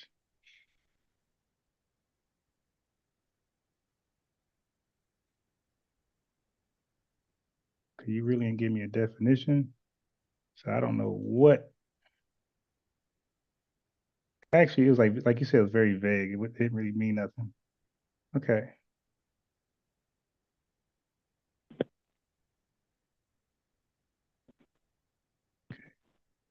So I got the definition on the screen and I got some visuals to give you an idea what culture is. Okay. So your vague definition, I agree with some things. It is definitely a shared view, right? Culture is a shared is the shared way of life of a group of people. It includes there. We are the group in this subject. Okay, so it is values, what they believe is important. We, our belief system over here, we don't mess with pedos. Jamaica has a high tolerance for it. We don't. Okay, that's our culture. We don't believe in harming kids. They're off limits. We have things like that, some values like that, and there's other things that we in the South. We got Southern hospitality. So these are some of the cultures, right? So now customs is how we celebrate, greet, mourn, and worship. Okay, language, which is slang, and we have cultural food, music, dance, and art. And we know we got that. Okay, then you got dress and fashion. We know the entire world dresses like us, and they dance like us, and they talk like us. All right. So let me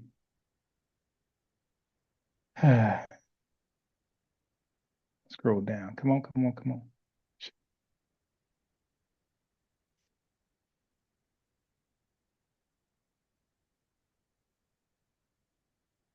Okay. Social norms and spiritual beliefs, right? Rituals, storytelling, and humor, right?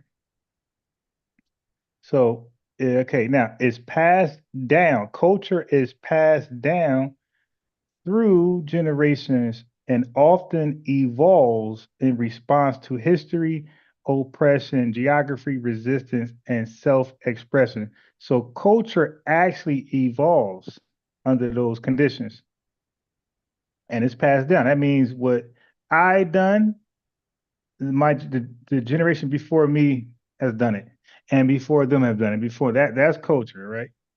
And our food has definitely been passed down for hundreds of years. Okay, so now the question more specifically is what is Black American culture? Black American culture, aka African American culture, is one of the most influential. Okay, this ain't me. This ain't me. This is AI. We got one of the most it's one of the most influential and resilient cultures in the world. It was born from the legacy of slavery, segregation, migration, and survival, and turned pain, struggle, and spirit into art, innovation, and power because we are a culture, my boy, of innovators.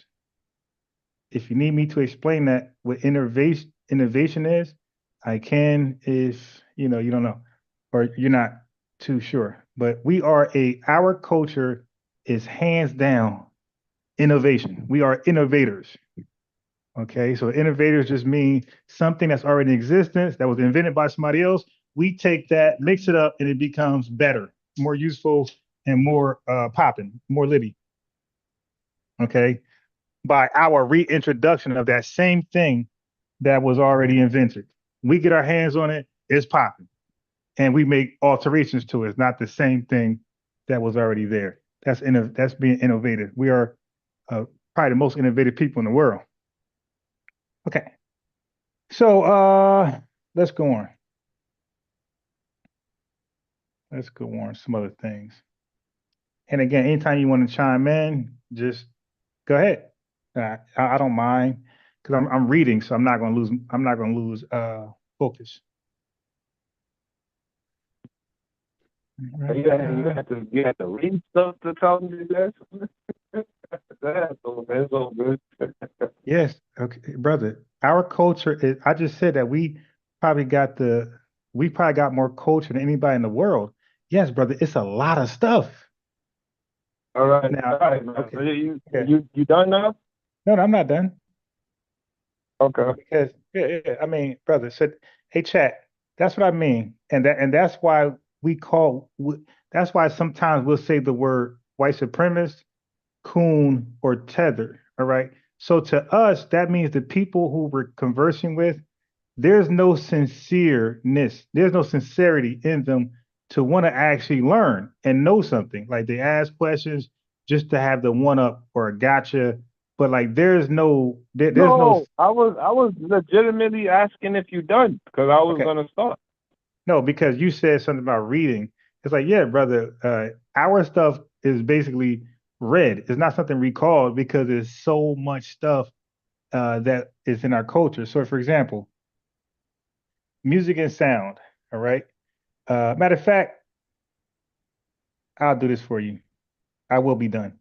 Uh, I'll do this for you. I'm gonna go back up and I'm done. Actually, I'm gonna do that for you. I'm actually done. Let me just read it over and I'm done. Okay, so values, stuff we believe in, we find important, customs, the way we celebrate, greet, mourn, and worship, language, slang, food, music, dance, and art, dress, fashion, social norms, spiritual beliefs, rituals, storytelling, and humor is passed down through generations and it evolves in response to history, oppression, geography, resistance, and what get out my way? Resistance and self-expression. And there's one small tiny paragraph again. Black American culture, aka African culture, is one of the most influential and resilient cultures in the world. Again, that's not me, that's AI. It was born from the legacy of slavery, segregation, migration, and survival, and turned pain, struggle, and spirit into art, innovation, and power. That's it. I'm done. Go ahead. So I'm gonna start when I have this conversation. I like to start from my stance, Mhm. and I'm gonna promise I want to not deviate from that stance. You don't have to. You're not saying I'm gonna make you agree with me. I doubt this conversation gonna end with you agreeing with shit I say, but I'm just gonna be consistent on my stance. So my belief is that culture, the template for culture starts from the. Why am I not on the phone? Whatever, man. Yeah, you might want to act Starts. like. Wait. No. Okay, shit. No, it just got there because I was sharing. All right. So I never switched it. Hold on, I never switched it. Hold on, because the whole time I believe I was sharing. Hold on, ain't nobody gonna call you anyway. All right. Hold on. Wait. So your name Jay, right? Yeah. Okay. So next time you call in, just immediately say, "Hey, switch my name." Like before we even, because normally when you call in, even the first time you called in, I say, "Hey, don't say nothing. Let me you know, change your number." So this time, um, I totally forgot, but it wasn't being seen like that because I was sharing something, I guess. I'm not sure because I wasn't looking at my computer screen until now. I was in the background, moving around. It's my first time like actually sitting down. But go ahead. Uh, so when when we speaking on culture, Nah, hold, and this hold, is my wait, wait. this is not a Wait, this is hold on. huh? I want it to be clear. You're back in the robotic um position. I want the voice, your explanation to be clear, so it can get through.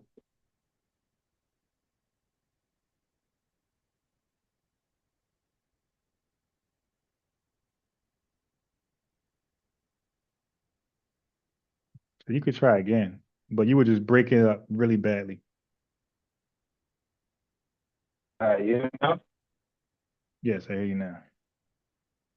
uh, when we speaking on culture, I like to use the East as a great template. And when I The say East, the East, the East, the East, the East right, what? the East. East Coast? I'm speaking. I'm not. I'm just speaking. When I'm Well, speaking on culture, I like wait, the wait. East. First of all, brother, you are breaking up for one. Okay, you're not clear. Uh, And then, brother, try to not be vague. I mean, that's really like disrespectful. I'm And not. I'm not gonna be vague, man. okay, I'm gonna run it down for you, bro. okay. But You I'm can saying, hear me. yeah, I hear you a little better. But hold on, before you go. Okay. When I spoke, I was very clear. I even added clarification to the things I read, brother. If we have an audio problem, I can't do nothing about it. I'm speaking clear, Wait, bro. I'm not talking about that. Well, you are having some issues. Wait, I don't know. It might be me. Let me ask the chat. Hey, chat, is he? Because you might have a point there. Chat, is he breaking up or is it just me? Let me know, and I'll change my headset. But brother, what I was saying was, if we're learning, if we're learning, you got to look at me as I'm trying to learn you, and you're trying to learn me. That, Okay, I got don't you. That say makes sense. okay. No I got it. problem. So don't say east because if I'm learning east, what East Coast, All right. But east. I wasn't gonna elaborate.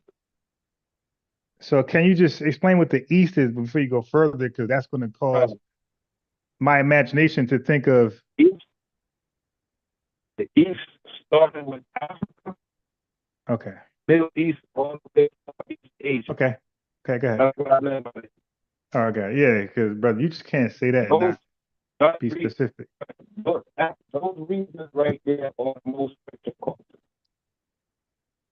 They, they, we, they're good backdrops if you want to compare, we were talking about culture because it has so many traditions and values that have survived the test of time, which made them valuable. So if I'm using that as a template and I look at society in America, then I say, this is why in Black American society always been susceptible to attack because we never had a culture. We never been autonomous. See? And that's bigger than entertainment and celebrity. It's about our daily lives, our daily lives, our collective. What is the community? There's no community. That's what. I just said we've never been autonomous. You said we're the most innovative. I beg to differ. Because if we, God forbid, were to just fall off the earth will still spin. What is our major contribution? It has to go past entertainment, style, music, just things that do not truly matter. Then another thing I'll say, what is our ethics? Our ethics is all over the place. We got one element, one side is pushing a criminal element. Don't snitch. Degenerate behavior, deviancy. Anything righteous, anything good is pretty much shamed. We have a lot of propaganda attacks have attacked us over the years, leading into a lot of misdirection. So when I say that a culture needs to be established, that should be priority because a lot of things couldn't happen if there was an actual culture in place. If there was an actual culture in place. A real culture, not no gimmick entertainment BS. And I got an example. I got a scenario that happened just the other day where I could use as a sort of like a microcosm of what I'm saying right now. I seen a video online the other day. It was a young black dude. Dude looked like he's in his early 30s. He could be in his 20s. He was a pilot. He was a pilot walking through the airport. And the brother had a look that, cliche black culture. He had those, it wasn't cultural dreads. I'm not even sure if they actually constitute as dreads, but his dreads look like, the dreads Quavo has? But he had like those type of, the dude looked like a straight Migo. He had grills in his mouth. I don't remember if he was tatted or not. It probably was Quavo. And he's walking through the airport and he was talking about how he catches flack for how he looks. And the reason I had to bring that up, and I said, wow, I will always remember this video right here because that video is a perfect example of when the fun stops and people are serious. It shows how irrelevant what we deem as black culture really is. Because when people are ready to fly, they're not playing. It's a serious time. And the dude is not playing. He wasn't joking or nothing. He's just walking through the airport and he's just talking about his daily experience being a young black pilot. And it just goes to show that when people are serious and it's crunch time, the fun stops. The swag is irrelevant. The quote-unquote culture that we think we have is not it. Not to say the man wasn't a skilled pilot. Not to say he wasn't qualified or talented in his field. It just goes to show that when shit is real, this quote-unquote black culture that we think is the end-all, be-all, which is a bunch of confusion in actuality. It's not actual. It's not a strong culture as we think. Some will say, "How could you say we don't have culture? We have hip hop, bro." My mother's older than hip hop. Your mother's older than hip hop. You damn near older than hip hop.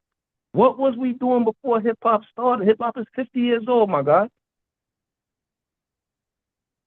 You understand? Hip hop is 50 years old. There's All people right. right now Hey, brother. who Uh, have outlived hip uh, hop. so, brother, are you preaching? Because you got to land your plane, bro. You just said a lot. Right now, you're not even like going anywhere. Like your plane just circling around in I'm the not air. going nowhere. All Like right, you bro. gotta, yeah, you You gotta, gonna really play that game, bro? yeah, you gotta, yeah, You gonna because play look, that game, like, son? all right, okay, relax. Okay, because you said something about culture, and if we had culture, we wouldn't have the problems we have today. I guess like the negative problem. You said culture will miraculously. A lot of things that wouldn't happen if we Okay, had culture. brother, when you were talking, I was completely quiet. I was trying to set the standard. Okay, now, but I Yeah, bro. seen, you were like you were not landing. You were not, there was no sense of direction where you were going. You just kept talking and talking. All right, so you You said said we I had had no culture. culture. Yeah, you said we have culture. It would protect us from a lot of things. Well, what's protecting Nigeria from a floating slum? Because you said the East. We'll start from the East. We went from Africa, and somehow their culture is protecting them from malaria, all these senseless third world diseases, and also is protected the early Africans from eating each other, the pygmies, whatever. Like these guys are straight cannibals, and now they got cows pissing on their heads. They're eating mud cakes, and I don't know what culture is that. Then you look at Haiti, like these guys, the gangs are running the country. What part of their culture protected them from that? I don't even get that. But right now you have Nigeria with that oil scam, where scamming is Nigeria's culture, and also Right. Nigeria is number two in the world. Jamaica is ahead of them, and paternity fraud. I mean, that became the culture. And then you talk about killing. Jamaica's number one in killing. You got brain drain. That's part of the culture, and I think Nigeria's number one. I think Jamaica's like number Boy, four, you heard me say killing just now? Like, be brother. honest, you heard me say killing? Why are you during my time? I was quiet. I set No, the no, no. standard. That's I a set the question, tone. bro. You heard me say killing? Brother. You said culture protects you from negativity. So let me just finish real fast. I'm never that long like you, and I have a sense of When I said protect, I'm talking from outside attack. Y'all okay, love to talk about cool. white supremacy. I'm Okay, talking. all right. All right, bro. Okay, so you'll have a chance. I mean, the insecurity is just crazy, but I get it though. I get it because I make sense. I'm actually going Insecurity. somewhere. This You were nigga. just ranting and talking This in circles. nigga. All My right. So lord, you said man. culture protects you from something. What our culture is doing right now is protecting us from tethers like you. And that's why we're saying delineate. But back to the East culture, and you said in innovations, brother. We already know the innovations Africa did compared to us, brother. We 43 million collective now, but we were like smaller, like 10 million, bro. We till date right now, we have more inventions and innovations than the Caribbean and Africa put together.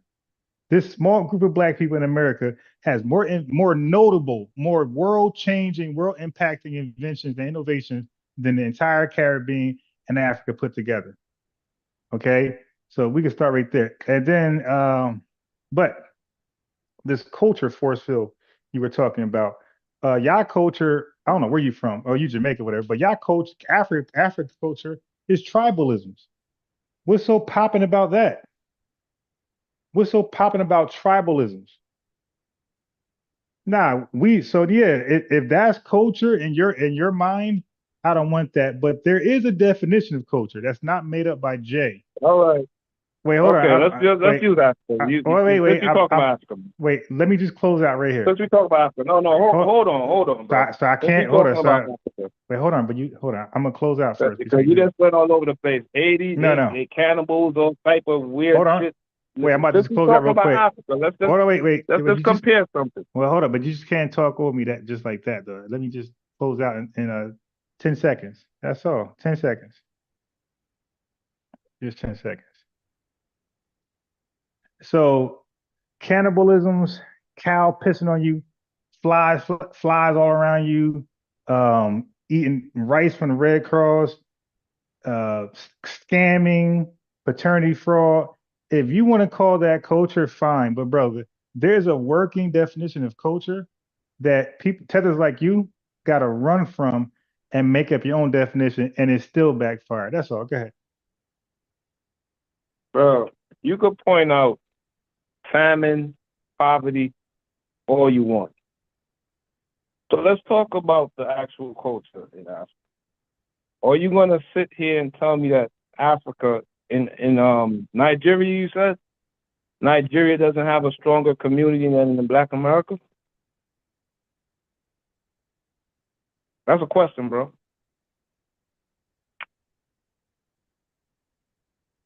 Huh? Oh, I'm sorry. I was Bro, you talking heard on me, mute. man? I was talking on mute. I was saying, nah, just finish and I'll respond. I don't want to cut in while you building. Go ahead. Nah, I just asked you a question. I said you're gonna say that Africa, Nigeria doesn't have a stronger community than in Black America? Brother, if you want me to talk, I could talk again for another 5 minutes. But I'm saying, just go Just, ahead. just say yes or just say yes or no, bro. How about this? I'm going on mute. Finish up. No, I'm asking you direct questions.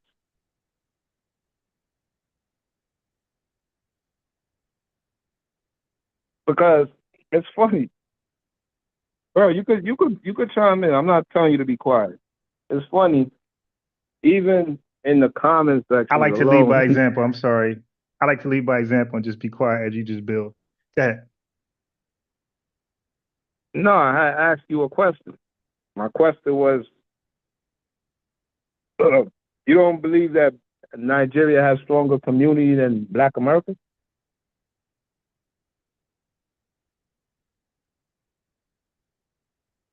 You there, bro? Brother, you got a few. Go ahead. Listen, just go in.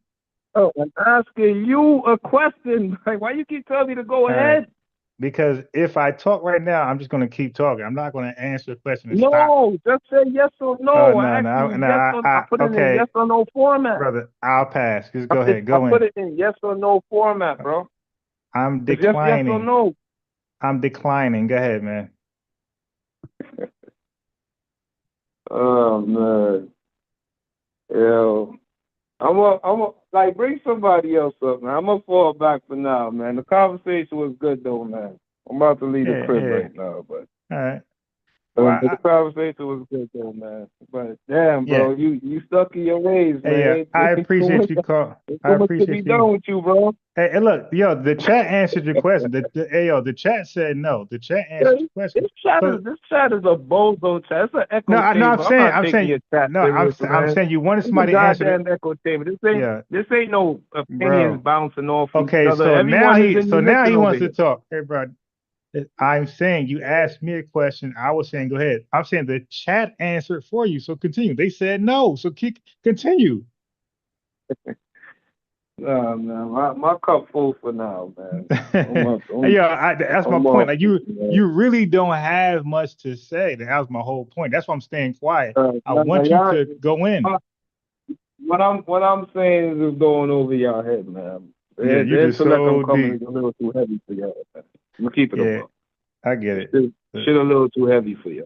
I Y'all know. motherfuckers are Our saying oxtail and scab, dumb shit. You know what I'm saying?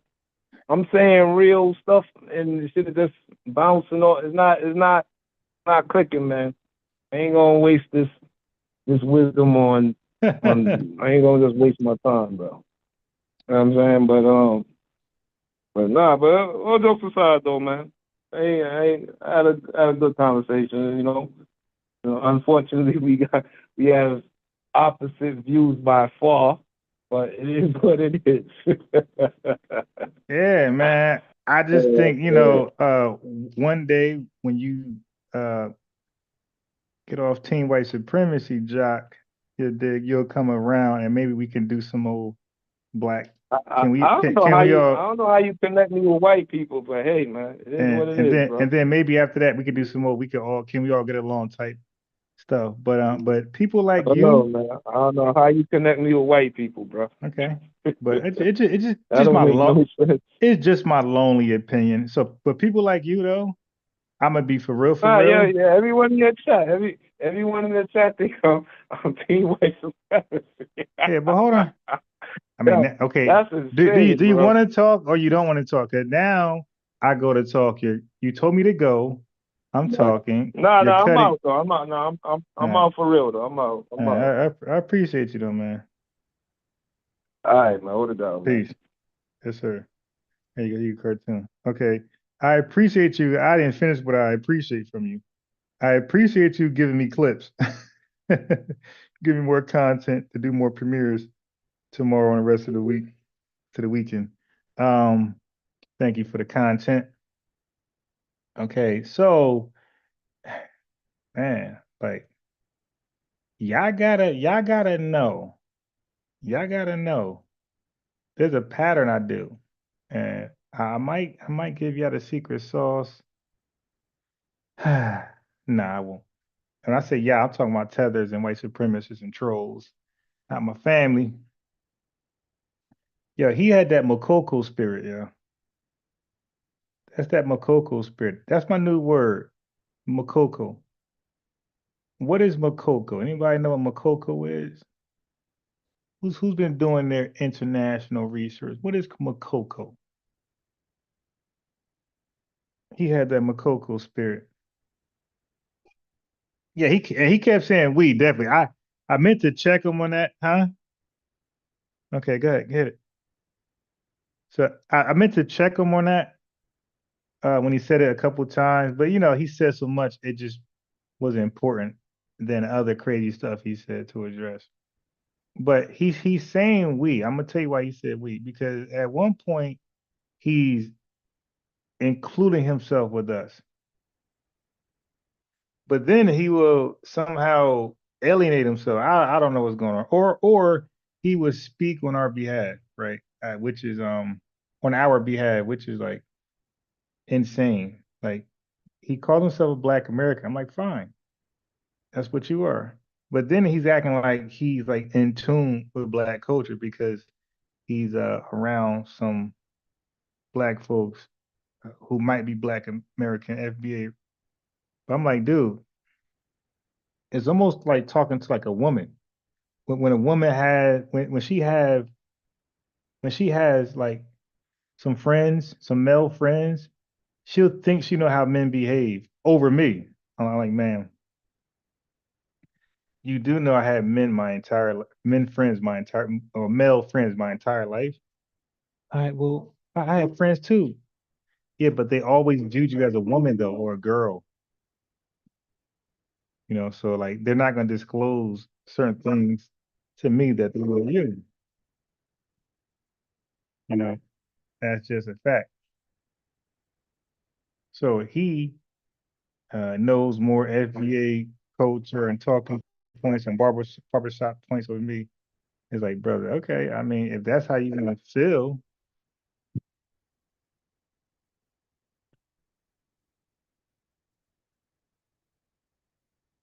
yeah, if that's how you want to feel, go ahead. But but listen, yeah, I've been in FBA barbershops where they do distinguish themselves from people from the island and people from Africa. Like they do. Like they recognize they're all black. They have similarities, but they also identify they are different. And they don't talk the same way when you leave as when you were there. The conversation kind of changes. It's some things that we think we'll say might offend you. And I know it goes both ways. And that's normal. But it just really amazed me how people who are not us know everything about us more than us. He said he understood the Obama argument. Like, really? How could you? when you heard Obama was the first black president, you thought black like you. Like you didn't consider what we consider. We were saying he wasn't DOS. He's black, but he ain't like us. He ain't black like us. But because you're not FBA, you don't know why it's important. And so many foreigners, so many black foreigners would say that when they, get on social media and start talking their talk. They would say, "We don't have the black problem like you have." I heard many Africans say, "Hey, we don't stand on black because we know we're black. Like we don't have to call ourselves black because we know we're black." Matter of fact, case in point, I should have played this while he was here. Okay. So, but he was caught off guard when he asked the culture question and he got cooked. Right. I gave him a definition of culture and I gave him so many things that we did. Well, I gave him bullet points of what's part of culture and how we have culture and all those bullet points. I didn't even read like the finer points of it. Okay. But anyway, let me show you how some Africans view black different than us and how some Caribbean people uh, view black different than us. So I'm gonna play both clips.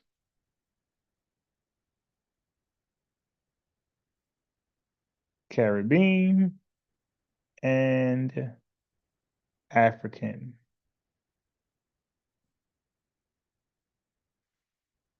I'm gonna start with the Caribbean first.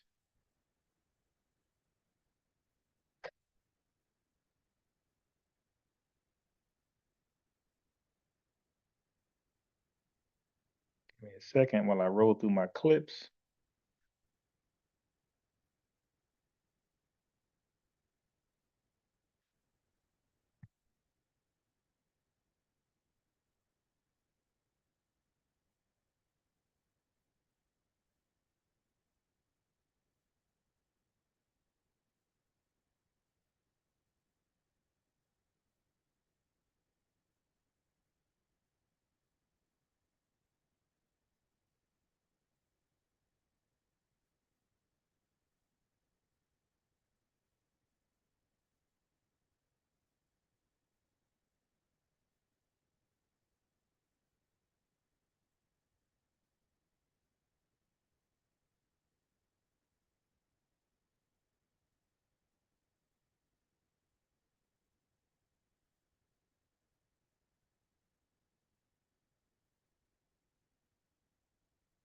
All right.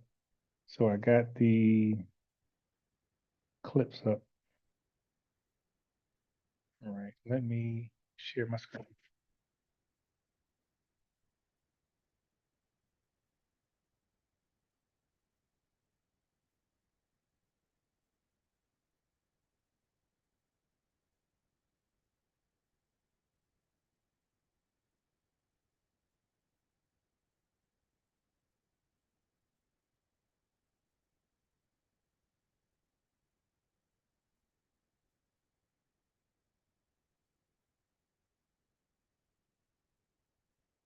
This isn't necessarily the way how African Americans prioritize blackness isn't necessarily the same way in which an immigrant would prioritize their blackness. So, you know how African Americans will say, oh, black writer, black creator, black artist, black lawyer, black doctor, black woman in STEM. No, when we come to this country, it's immigrant or nationality. Maybe our careers next, and then whatever else comes after that. So, immigrant, Jamaican, marketer, whatever else comes after that. The issue. So we have immigrant, nationality, their career, and the word black is not in there at all. Okay. So that's why I personally get confused when they pick and choose when they're black. When I say they, I'm speaking about foreign blacks, foreign immigrants. I can't say black because some of them don't believe they're black.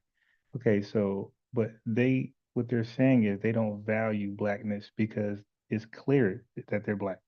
That was never, in question because they come from countries where majority of them are black.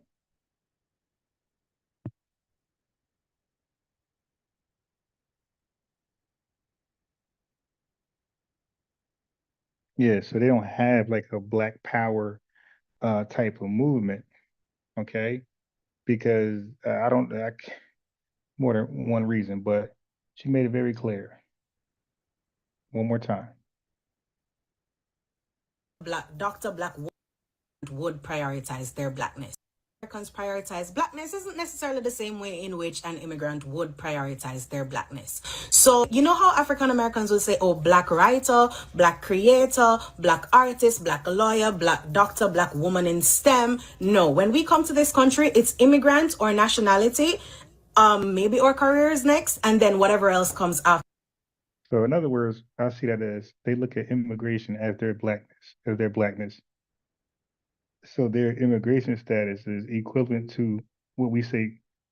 It means that much more. It means the same as much importance to them as black to us. Okay, if she held that high. After that. So immigrant, Jamaican, marketer, whatever else comes after that. The issue So when we say we're black, they will say, according to her, we say we black. They say they're immigrant. So I would look at that as delineation on their part. that Jamaican, marketer, whatever else comes after that. The issue that you're having is we don't see ourselves as one of you. Oh, that sounds like you're being divisive. But they say we started this. Explain. And the reason that we don't see ourselves as one of you is not Okay. because of blackness. We Okay. So they don't look at blackness at all as a sense of identity, immigrant, Caribbean, or nationality, Jamaican, African, whatever. The career and the word black ain't there at all. Okay, got it. Look at the next. So this is the she represents the Caribbean. All right, so let's go to Africa. How do they view black? Is it any different? The Haitian. Let me say that again. I am not black, okay? Hear me out. Growing up, my mom absolutely hated when we refer to ourselves as black. Growing up in Nigeria, her mom hated when they called themselves black.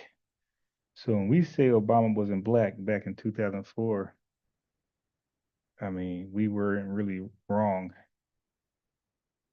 She's like, you're not black, you're Nigerian, you're African.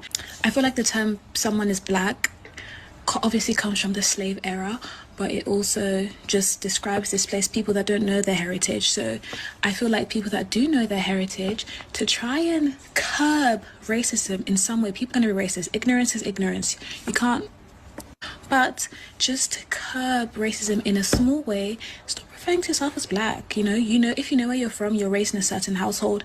Somalians are Somalians, Ethiopians are Ethiopians, Nigerians are Nigerians. Like, if you know where you're from, why refer to yourself as a color? I feel like when we say black, it just sounds so harsh and like, this is black. I'm brown.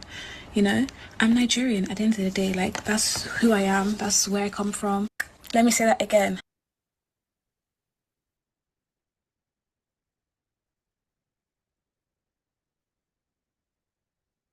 So I understand when you say black British or black American because you don't know where you're from. You're just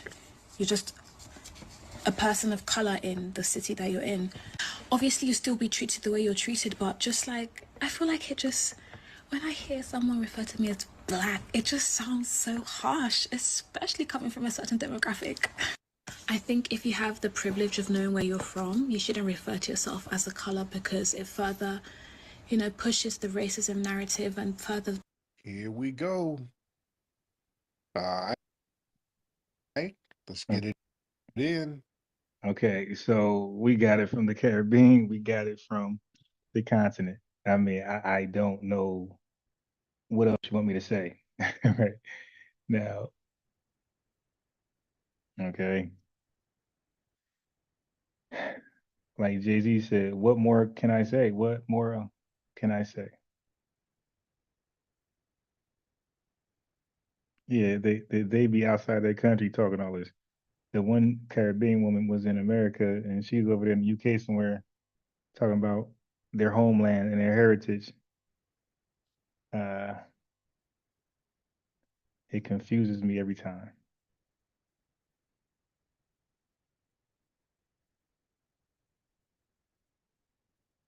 Oh boy. So we be confused sometimes, right? Uh, there's one Dominican dude I work with, very dark skin, right? Um, looked like he could be from Africa or Haiti, you know. But he spoke 100% Spanish. I mean, he spoke English too, but he was Dominican. So I was talking to him one day, and I referred to blacks, including myself, but I did not include him. Okay, so this was many, many years ago. And I said, yeah, man. I said, y'all, and I said, us blacks. And he was highly offended. He said he's black too. And I was like shocked. I was like, I didn't know. Like, and he ain't really been cool with me ever since. So again, it's not my fault. The, the Caribbean and the continent Africa, they are more inconsistent with black, right? They're not consistent with identifying themselves as black. We don't have that problem. We say black. First black president, first black writer, everything she said. First black this, black that. Black on, we call it black on black crime. We don't call it African American crime. Okay. So we don't have any problem embracing the term black. But as you can see, some foreigners they do. So that's why I don't know when to include or exclude. I'm offending one, I'm offending others. So like no matter which way I do it, I'm offending somebody. Because she said her mom said, do not call yourself black. Okay. So her mom said it because that's their culture. The sister from the Caribbean, same thing. Immigrant, nationality, our career, and this blackness y'all talking about, you can have that. She said the issue y'all having is that we don't see ourselves as one of you. That's called being divisive. Her and the Nigerian woman. And you know, we just I'm gonna be honest, we held on to that Pan Africanist bullshit longer than everybody else. So now that we are like looking at it for what it is, like blacks across the ocean has already divided us from them. And we for the first time is like seeing it with a clear lens. Like, oh, damn, it's up and it's stuck. Well, okay. And that's why we're late coming to the party of delineating. We're late. We're late. Everybody from the diaspora and the continent Africa has already done that. Okay, but now we want to do it. It's a you guys are divisive. Yeah, like you, right? Yeah. So listen, man. Look, chosen. If they don't want to be black, they're not black. Yeah, it's that simple for me. Like I'm not going for. I don't do what they do. Tell I don't tell them what they can't call themselves or what they have to call themselves. Like, hey, man, what do you want to be today? You want to be team white supremacy or Pan Africanist? Okay, but let me just go ahead and play the whole thing for you because I didn't play it because I didn't play the whole thing. Hold on, let me share my screen.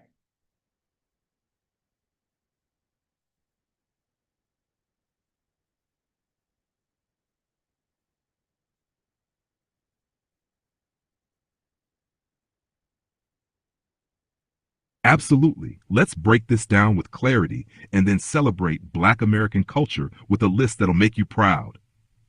What is culture as it relates to an ethnic group? Culture is the shared way of life of a group of people.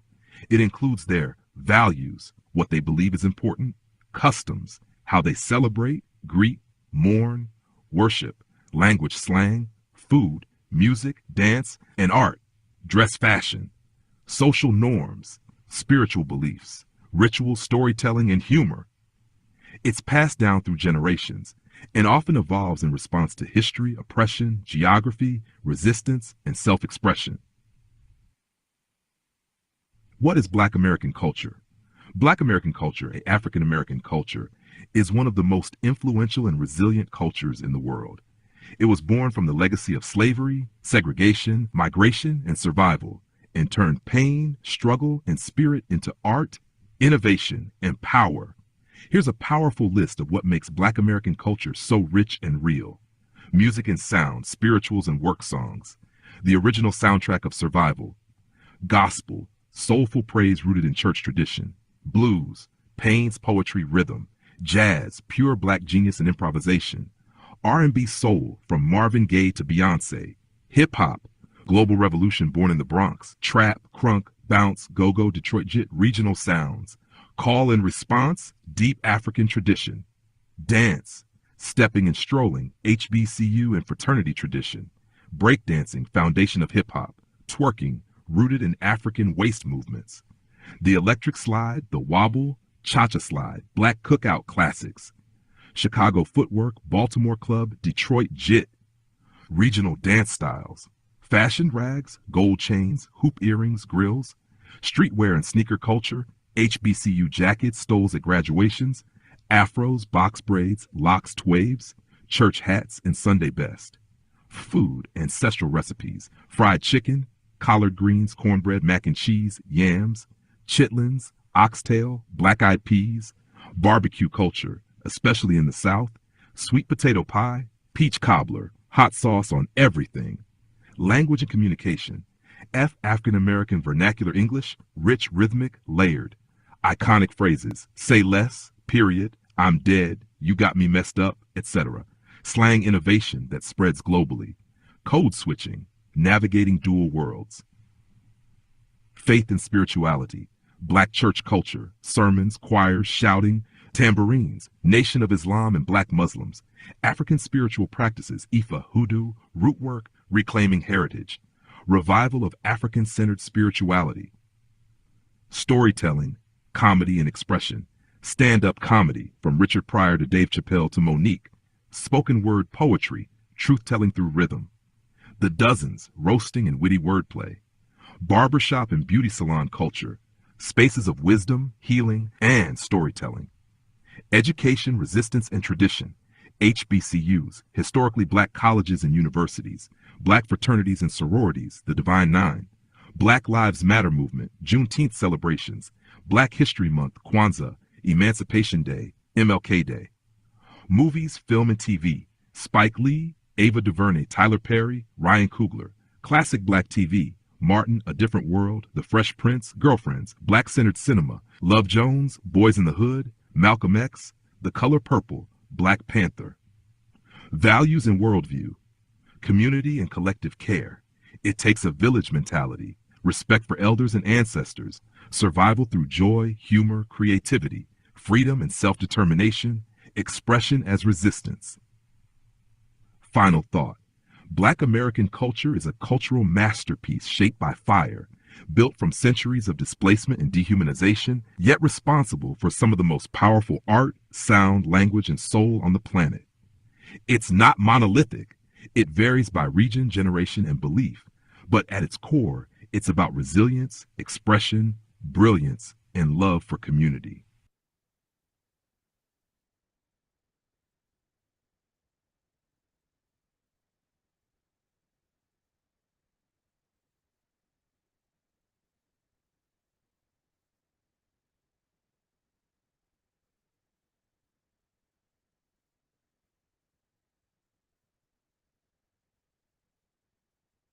You have said that you resent the idea of being called an African American, that Yes. you are a Black American. Yes. Explain.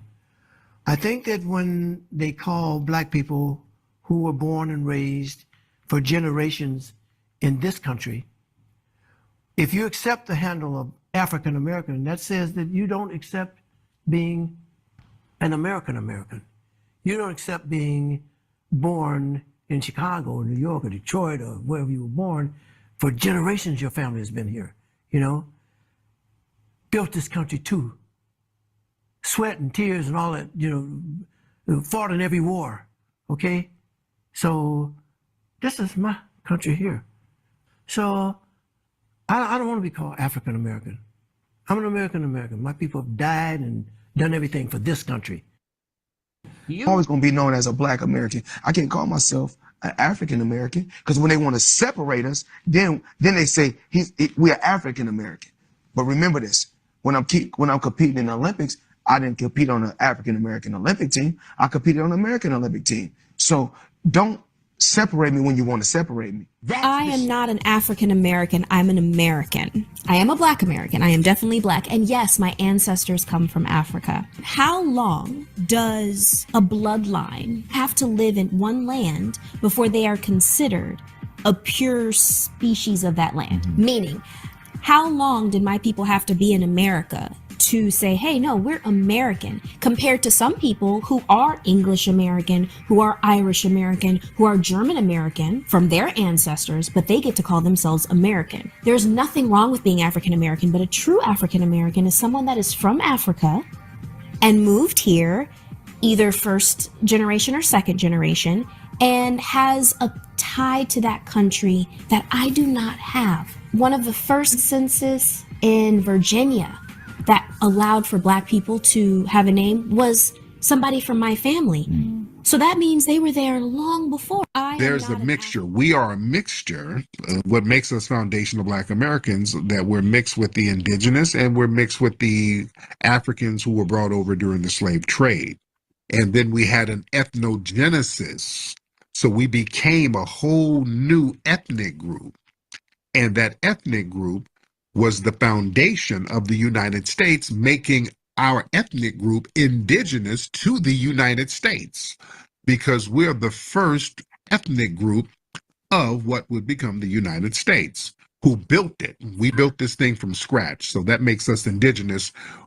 Unlike the Europeans who came from somewhere else, we were created here. Our ethnogenesis is here. But the thing 70% quote unquote African, 30% white, European, right? That's salute. That's fine. You can't tell me that I'm just African though. See, but look, you picking and choosing. No, I'm saying I'm both. I'm both. My girl. Like when you talk about when you think about the fact that slave women did not have control over their own bodies. You're right. Right? Yes. You know that you are going to, that's why we run the gamut all the way from as light as me to really dark skin. We run the gamut. That's why. So it's people want us to kind of, I don't understand the need of somebody needing me to be African. I'm an amalgamation. That's what it means to be American. That's what it means to be ADOS in this country. We are an amalgamation of different things. We are unique.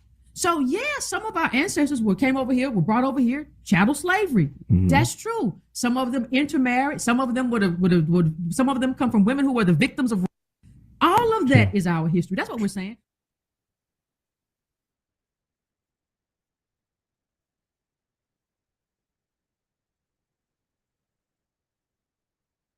Yeah, man, which I think, hey, yo, they try so hard to come over here and get a gotcha moment with me. They try so hard.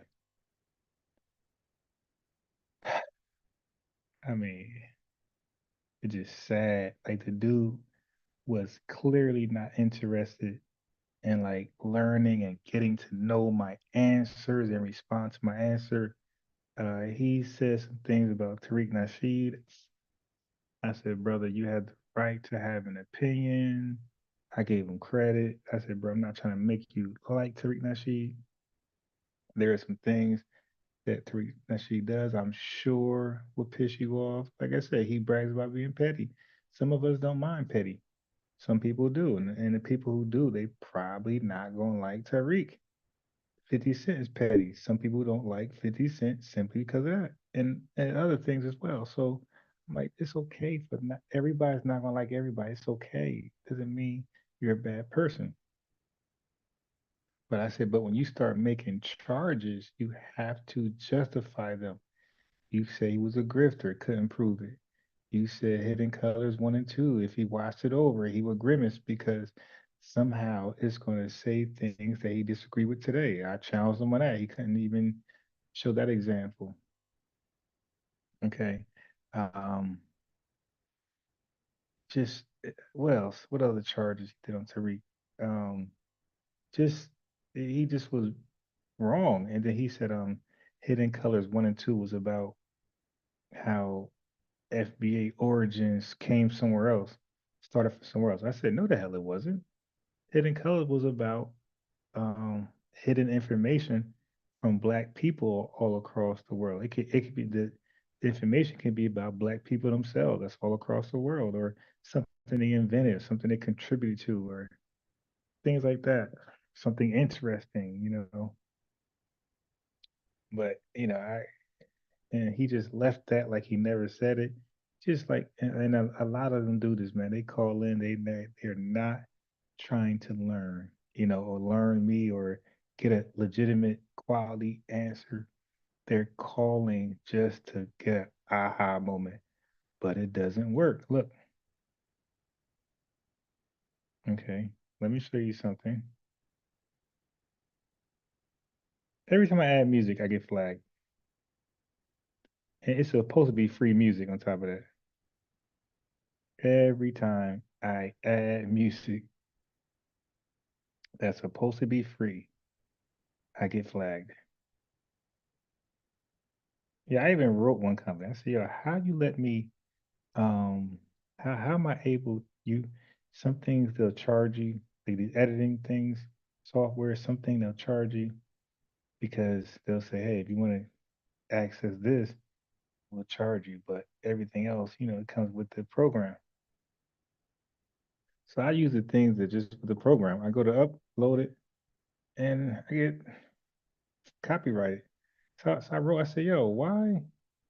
And he kind of did like a sideways explanation, like kind of like Tether Babble or Bad Business Babble. So I'm like, when you edit a movie, I mean, like so they had to consider when you edit a movie, you're editing to upload it. Like you think everybody just do a business presentation? And most people who edit videos, is doing it for online. All right, so here's an example of someone trying to get a gotcha moment and it backfires. Give me one country out of the million that's in that Pan-African bullshit.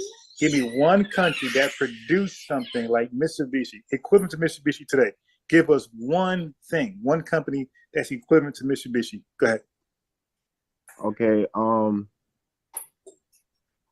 Burkina Faso just started producing their own cars in Africa. They just started producing their own electric cars. Oh my God! And wait, first of all, what country is this, by the way, that got this car? Burkina Faso. Oh, okay, hold on. Let me look this shit up because you be lying. Hold on, 1 second. One second. I know you. That boy will lie if you don't fact check it. Hold on. Okay, it's called Either Way. So, what is your claim that you're saying about this car? Okay, so I know he was lying. I kind of lined him up for this lie that he had, and I pulled it out of him. But before I went to go ahead and debunk him, I made him reinstate his claim about the lie. So I asked him again. I said, okay, God, I know what he's gonna do. I'm gonna debunk the claim, and he's gonna say, nah, that wasn't my position. So I had him reiterate his position about this pseudo electric car in Africa. Company. So what is your claim that you're saying about this car company? Peace, Rose. That Ibrahim Traore started a electric car company. Would you consider yourself a good researcher? I'd say I'm a decent researcher. Okay. So, chat, I'm sharing my screen. The topic of Ibrahim Traore, the young military leader and transitional president of Burkina Faso. Allegedly launching or supporting a car manufacturing initiative has been circulating online, but it contains a mix of truth, exaggeration, and myth. especially on social media. Let's break it down carefully. Who is Ibrahim Traoré?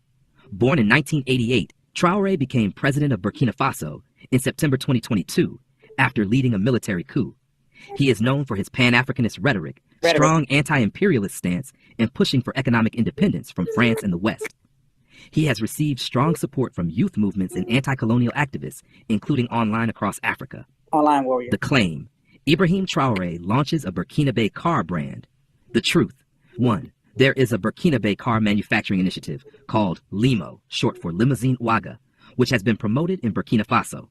The company is not owned or founded by Traoré, but he and his government have shown interest in promoting local industry and manufacturing, including automotive projects. You're done. The cars are assembled locally, using a combination of imported and local parts, often in collaboration with engineers trained abroad, especially in Tunisia or Germany. You're done. There are also local innovation initiatives, including prototypes of electric vehicles and utility cars, tied to Burkina Faso's goal of economic self-sufficiency.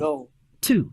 Ibrahim Traoré supports national industries, and the promotion of a homegrown auto industry fits with his Pan-Africanist and sovereignty-focused agenda. Bullshit. He has highlighted national innovation, particularly among youth and engineers, which fuels the narrative of Burkina builds its own cars. Here we go. The myths and exaggerations. One myth: Burkina Faso is mass-producing cars under Traoré's leadership. False. There is no large-scale car manufacturing plant in Burkina Faso currently producing vehicles at scale like Toyota, Hyundai, or even Nigeria's Innoson Motors. Most vehicles are assembled in small numbers, more as symbolic or pilot projects than a true car industry. Oh my God. 2. Myth: Ibrahim Traoré personally created a car company. Myth. False. Bullshit. He did not invent or personally launch a car brand. The narrative is mostly symbolic, used to emphasize his focus on national pride, anti-colonialism, and African potential. 3. Social media amplification. TikTok, Facebook, and YouTube videos often exaggerate claims like Burkina builds its own Tesla, or Traoré's electric car industry will rival the West. These are clickbait and often misinformation. Images and videos used to support the claim are often misattributed from other African or Asian projects. Oh my God. Conclusion: claim true or myth. Explanation against jihadist groups. Burkina Faso has a car project. True. Small local assembly initiatives exist. Ibrahim Traoré founded a car brand. Myth: he supports industry, but did not launch it. Traoré's government promotes industrial self-reliance, in line with his Pan-African and sovereignty agenda. Burkina Faso is mass-producing vehicles. Myth: no large-scale auto manufacturing currently.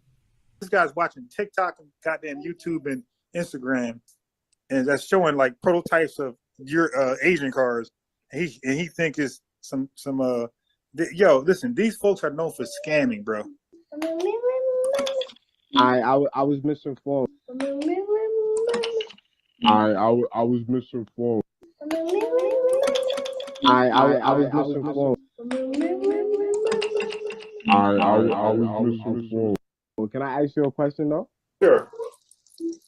What in the conception of FBA, what has they produced so far?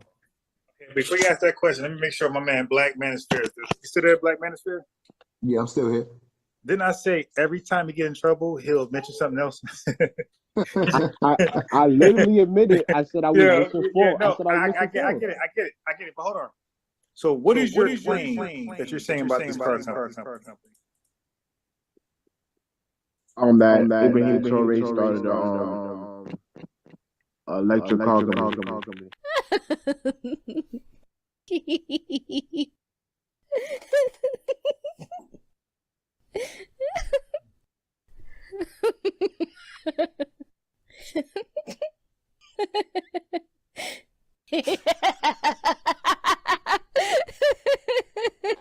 Yo, these guys, man. Yeah, you gotta hold that L, Kwame. Yo, these guys. I mean, they will pump and dump. That's a stock term. They will pump and dump like they really have some information to make FBA look bad. That's why I say, man, white supremacy. Okay, nah, that's gonna give me a flag. Okay, so let me get right into it.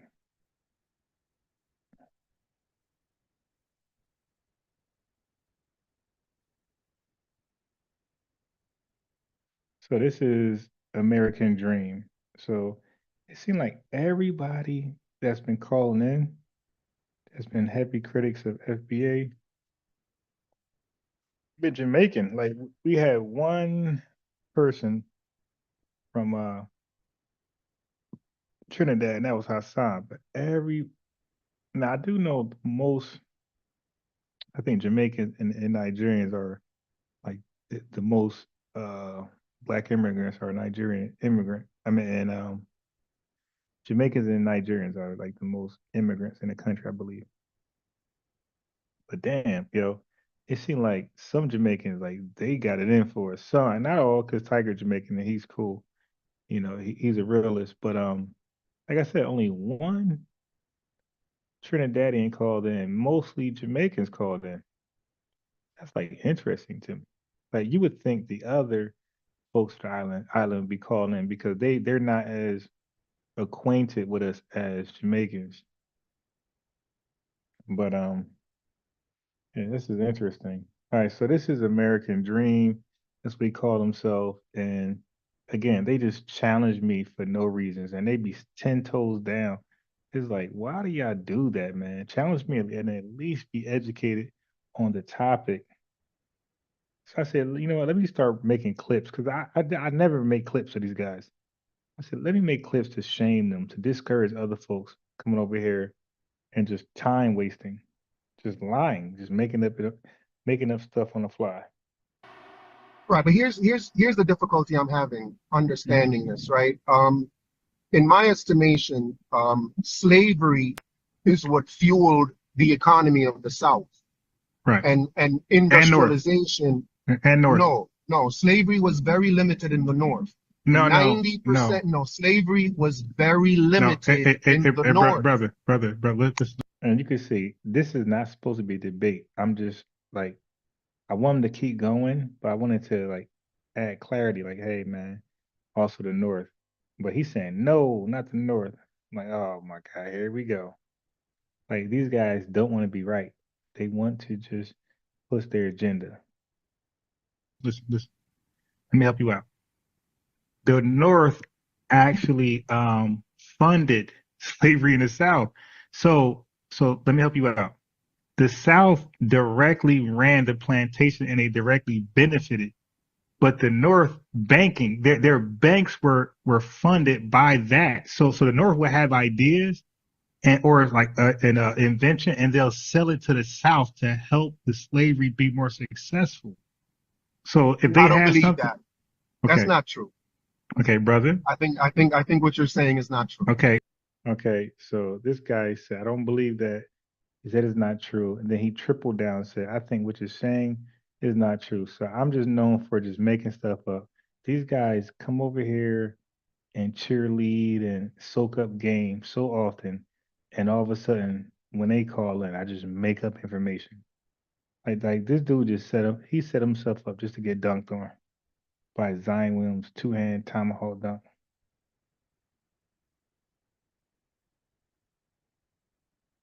Hey, so brother, look. I think the North was opposed to slavery. So I'm gonna do a whole. Yeah, I know I'm cooking them. Hey, they trying to move the goalpost, but it don't matter where you move it to. It's gonna be an L. Okay, so now we're here. Number one, how the North benefited from slave labor. Northern banks and finance. This is even worse.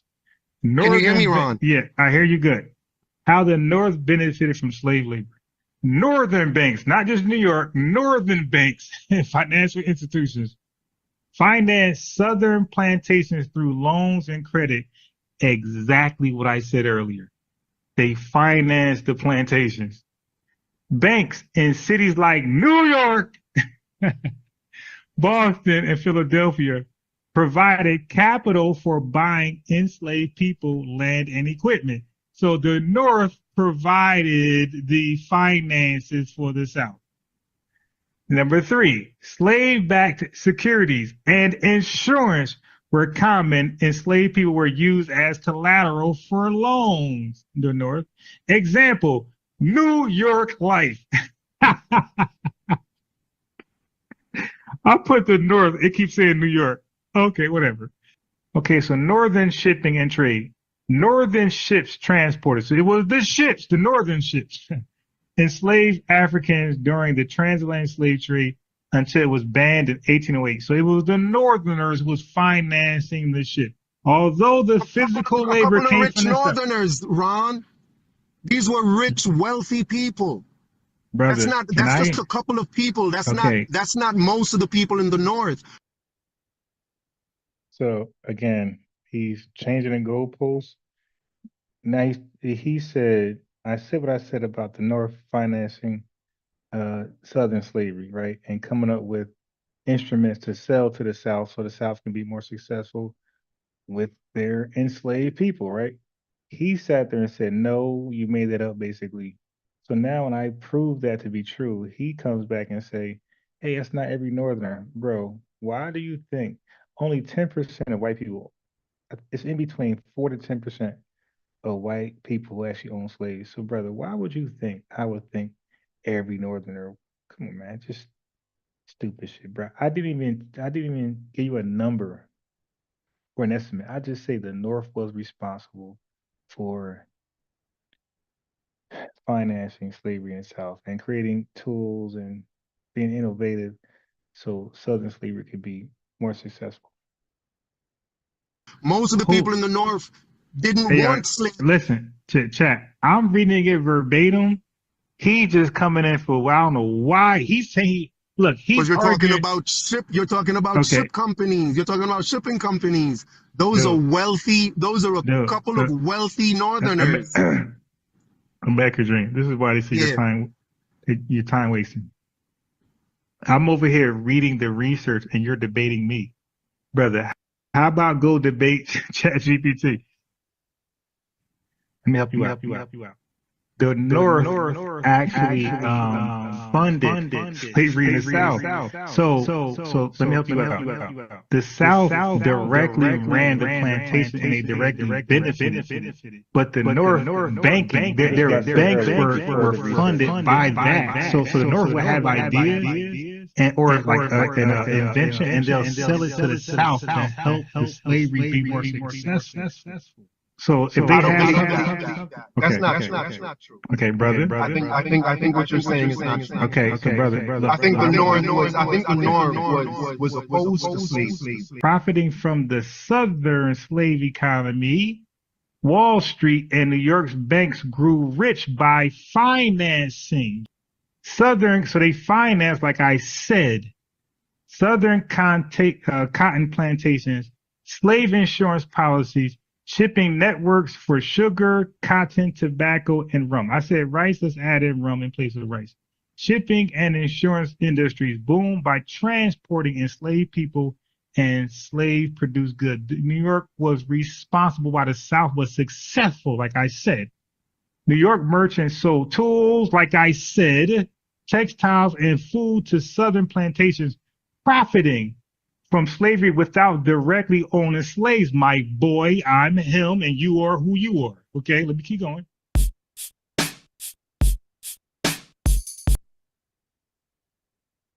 So those are examples of these guys just wanting to win, right? They want a gotcha moment on me. And so right now, American Dream got some type of clip on me out of context, uploaded. It's like, dude, like this sound. See, my clips, every clip I got, you have the option to watch the whole video to get the context. These guys actually chop up videos short and then upload them, so there's no source where they got the video from. So you can't confirm if it's in context or somebody chopped and screwed something. You don't know.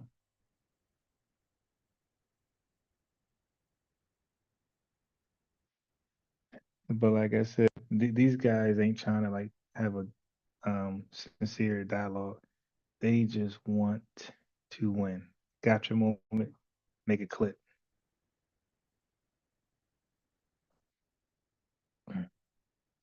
So Nat Turner said, "That's medicine, math high for damn. Show lost his barbershop for real. Looks like what a beautiful thing, yeah. Really? Let me see. Because Joe Butt was going over No, Adam stated that he's closing down No Jumper. So let's see about this Math Hoffa show. I'll tell you right now where it's at. Yeah, but nah, it's sad. And I was telling him, bro, you are literally repeating talking points for white supremacy, and he didn't get it. It's like, dude, you don't get it because you don't understand our history and what things, what we're exposed to. And dude, you got here yesterday, man. Like you don't know white supremacy. It's impossible. Okay, so let me. I want to play this video. It's pretty deep.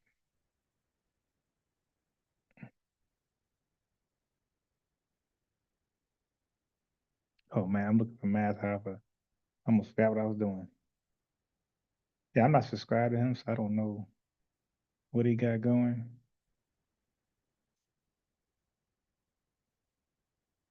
Wait, what was that? Moments that could change life. He got, what was it, 21 Savage?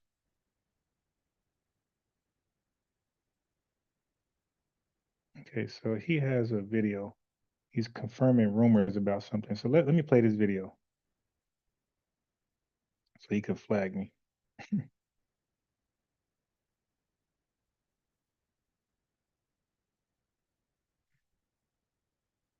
Is Mio No Jumper? Okay, so let's look at what he confirmed. Thanks. Who said that? Matt Turner. You put me on something.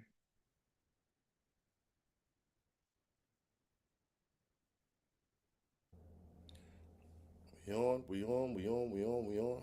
Yeah, that's why I just I just can't. I just refuse to smoke.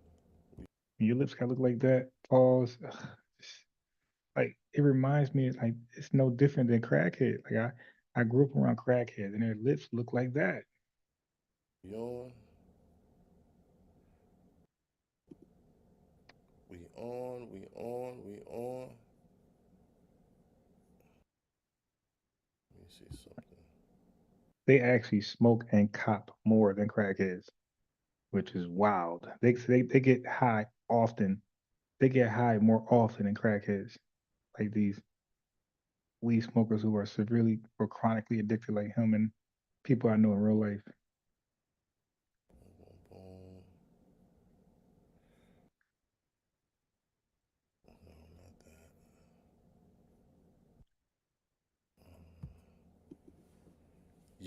Yo. Chakra King Black, Danny Myers. Danny Myers in the building. Oh, wow. Hold on. All right, Jaden C. I was going to shout out the people who got in here first. Shout out to you guys. Soul and the Ocean Adventures. Salute. Cool. I'm sorry, this is a pause moment, but that to me is disturbing right there. How black, I mean, all he does is smoke. That's how highly addicted that shit. That should change your rearrange your whole face. Holy Marius. What up? Felix Cruz. Wiggs, One Love. Ty Grundy. P. Dot.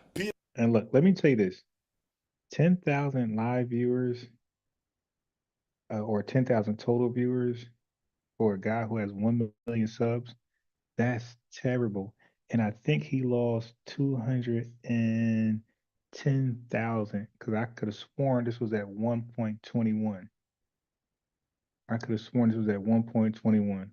So for you to have 1 million subscribers and end up with only 10,000, that means that most of your subscribers are shelved. Like they don't check out his information. They just too lazy to unsubscribe.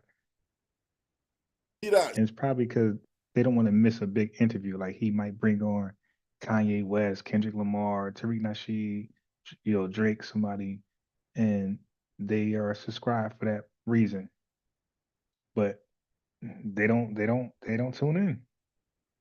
That's horrible numbers for a guy with 1 point. Like this right here should be at 50, 60. Like academics, it got like around him. And for academics, this right here be at 50, 60. Shit, TBA, the Black Authority, when he get done, he be at 30, 40. Salute, salute. Mhm.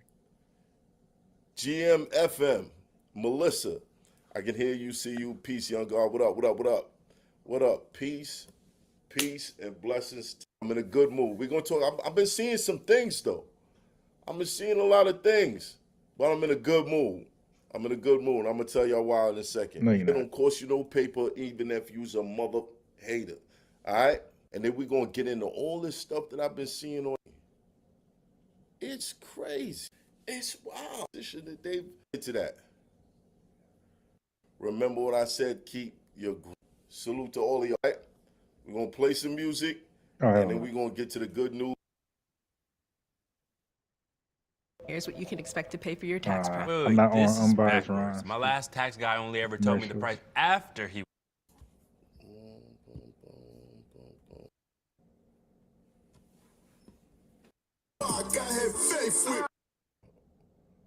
Wow. Real reason why Gully TV is smarter than. Yo, come on, man. We got Zip the Drip talking. We got Math Power response to critics. This is sad, the inevitable demise. Bro, like, yo, how is it possible? How is it possible? Look at it. Look at how many people will line up. Line up, bro. Yo, this might go under 1 million. So this live right here, it shows on that 1 million point 0.04. This might be under 1 million by Sunday. Oh, this is crazy. Because he don't have the shot, that roundtable discussion. Like he doesn't have the personality where people come to watch him talk exclusively. People liked his round table, right? Different personalities weighing in on given topics. So it's a good chance that this is going to drop. Start this whole thing off by saying, shout out to y'all. Get us feel like it's going to everything else. Y'all got to talk shit about other people. To say, and I was telling y'all about this last week. New ads for Schaefer. Thank you. It actually placed into rotation. This is like really big for me. It's like really big for me. Every record into rotation. The Apollo Theater of thank you. Oh, I got to do something. While everybody is talking about what they talking about, this is the shit that I'm really like, yo, I can't believe I did it. Shout out to you. Look at this. But meanwhile, this is going on. Oh, come on. Hey, New I ADOS. will say this though. I can't believe that. What that stand for? American Descendants of Slaves? Like certain people just need to chill. Like, oh, and thank you for the Cash App. So the watchers sent the Cash App yesterday or day before, and somebody sent one today. I really didn't get to look at it just yet, but thank you. It could be $1. That's gonna go towards something I'm paying or monthly. Most likely these you know, I got paid for Photoshop and ChatGPT. So donations, thank you. It could be like I said, $1, $2. I'm paying on my monthly bills that help my life, for my lives be cool thumbnails and graphics. So I'm reinvesting it. in comparison, the ghost. I'm not gonna front though, yo. I sometimes I get like upset, like how dare these peasants, like, you know, doing things that people just pop shit or watching your moves. I don't want to risk. So what are you confirming? Featuring Capadonna and Spectre, Kaya feeling verse This about might New be York clickbait. that y'all gonna need to hear. So I'm still, like I said, I'm out of town. I'm out of town. I came out to visit my man Hands. Pulled up on my son. As you know, he's in college. You know, doing his motherfucking thing. 3.88. You heard? 3.88. Doing his average. You know what I'm saying?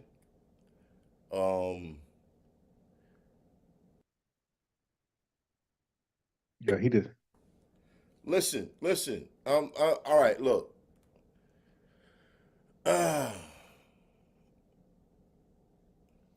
You the 50 Cent of podcast is so chill. Look.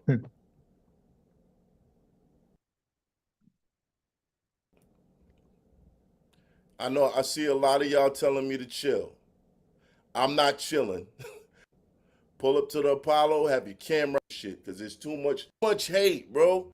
Nigga create something wonderful for the culture. And you just sitting around waiting for the demise just so you can be outside.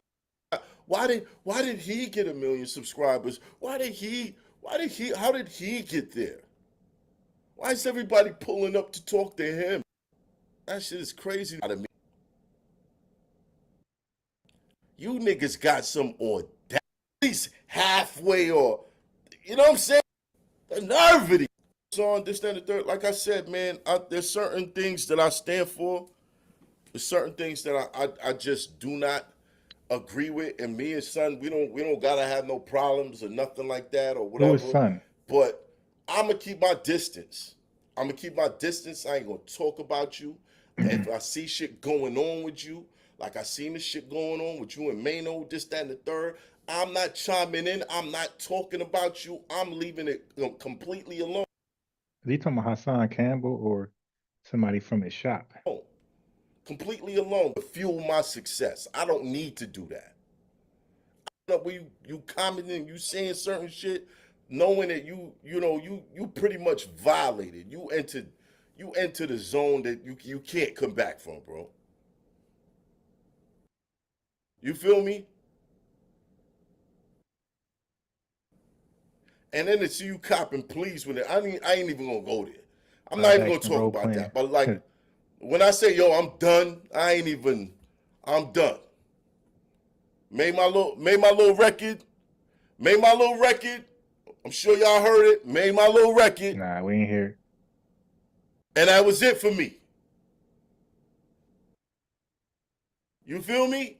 Because I don't feel like I need to comment on you for success. I don't need to make $1 off of you. What was he talking about? What can I do? What's the next thing that? Let me see the chat. The chat be snitching. The chat gonna tell me.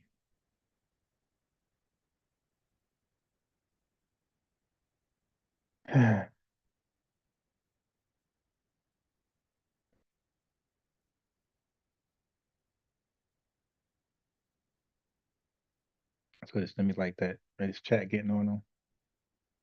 No jumper, not broke. They're avoiding max payout on it. Oh my God, it'd be crazy how people know the inside scoop of podcasts.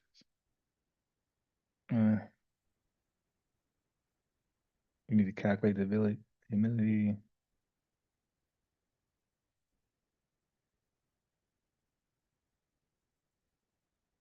You think you're the only person that can talk about people?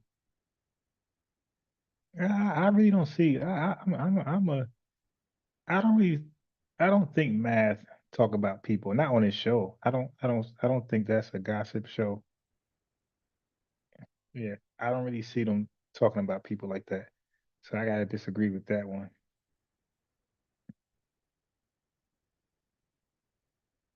Oh yeah, they got some good points.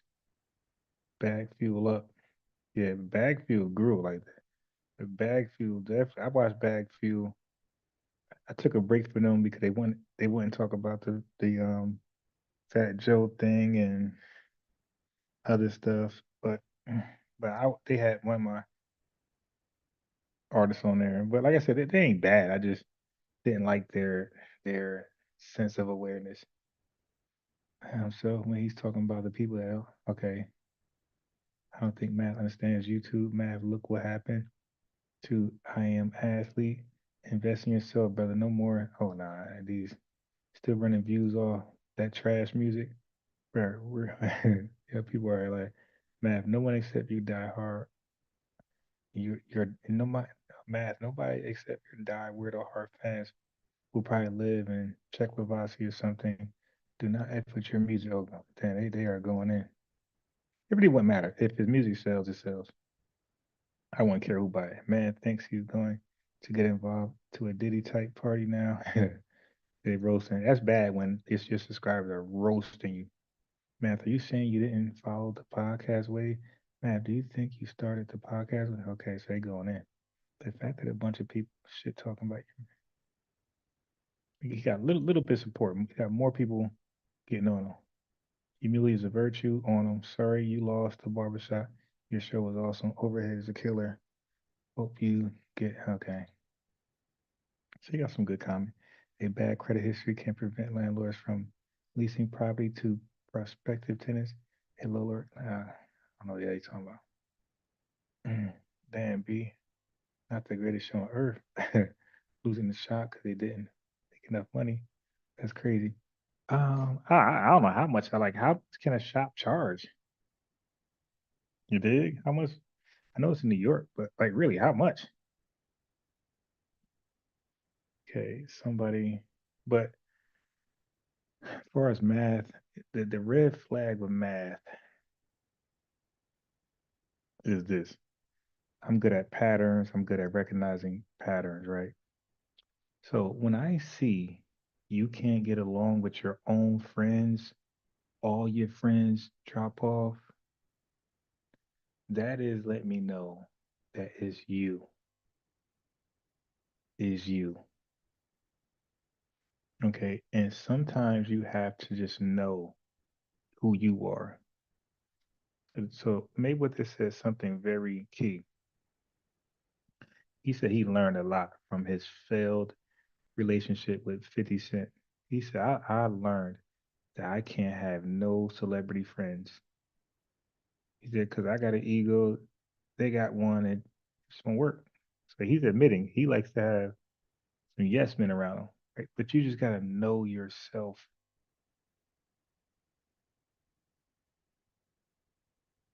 Did he lose his shop or fat? For he said, did he lose his shop over Fat Joe? This an FBA.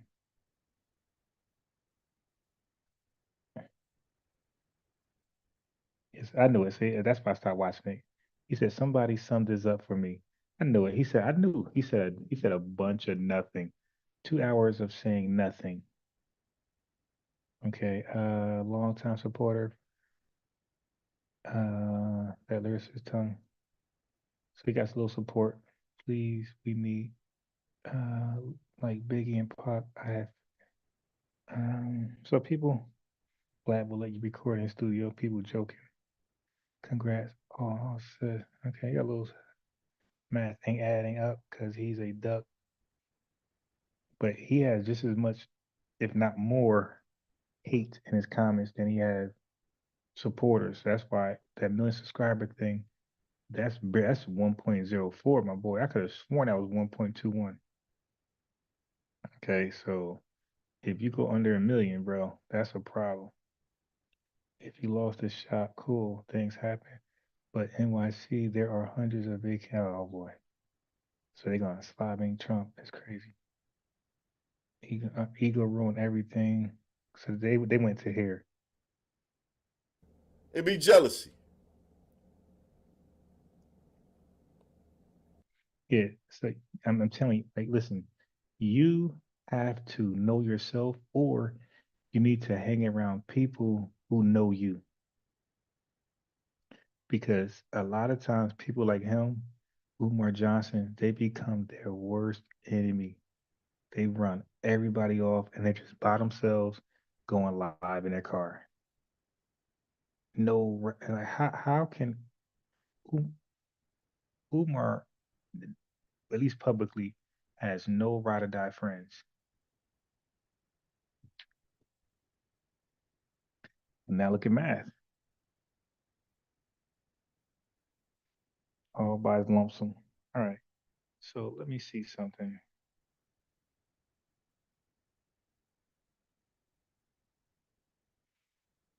Hmm.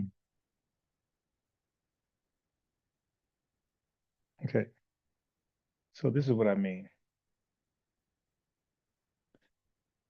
9 hours, 1.6.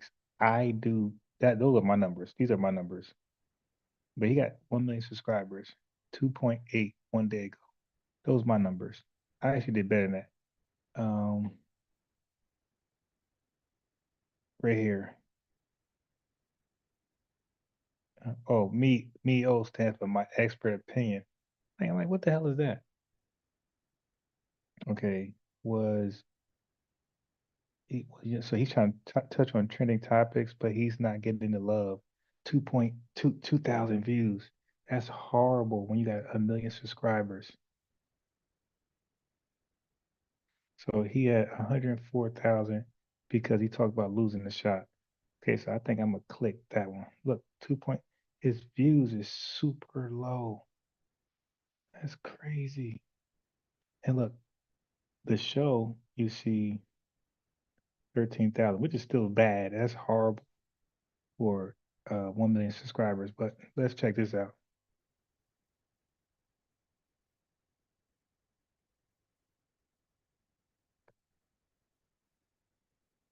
Lover never jealous of another. Ain't got test drive. After COVID, he probably and how it kind of gassed a lot of people. I would say it gassed me also. I definitely got caught up in some financial issues and all that. But regardless, I tried to keep the shop and everything running, right? But I'm gonna break down to y'all a situation that I've been dealing with. I've been dealing with this for a little while, and now it's gotten to the point where we don't know what's gonna happen with the shop. Just keeping it 100. Just keeping it 100. You know what I'm saying? Yeah, the math not mathing. The math not mathing, son. The math not mathing. But you know, all of this stuff, like I keep it 100 with y'all, man. I You keep it don't 100 say with y'all. anything. You just rant and ramble. You know, I've talked about working like regular jobs and shit like that, but none of them shits ever lasted like a real long time. For the most part, the money that I made in the streets, or I made from battle rap, which was kind of like making it in the streets. You know what I'm saying? It took me a while before I figured out, okay, I got to do this, I got to do that, I got to do that. It was just, you know what I mean? I didn't. My mom's new stuff. You know, my mom started to learn shit of like little bitches and all that shit. But at the end of Make your browser Yeah, fast. yeah, he's literally saying Make your nothing. browser safe. asked me if I felt like it was important to have this shop. So I entered into a situation where I subleased from the person who had it before, right? Now, with this person, you know, and then don't say no names. I'm not. I said be careful Yeah. with what you say. With this What you person, share. you know, what started off and seemed like a good situation after time, it just became, Yo, why get the video like that in the dark with a spooky light? you know, not good. You know, when you think somebody's like looking out and doing you a favor, that's what it felt like in the beginning. Till after a while, I realized, like, oh, hold on. Certain shit just like even the impression Yeah, he's not saying anything. the landlord had about me. Yeah. Where that came from? Where did that come? Was supposed to hold the lease for a certain amount of time, so you couldn't really shift all that. You was going. Yeah, I can kind of just guess what happened with that.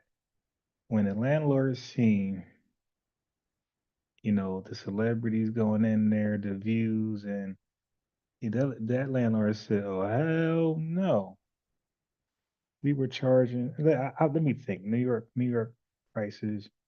Okay, a shop like that, New York. I'm a guess.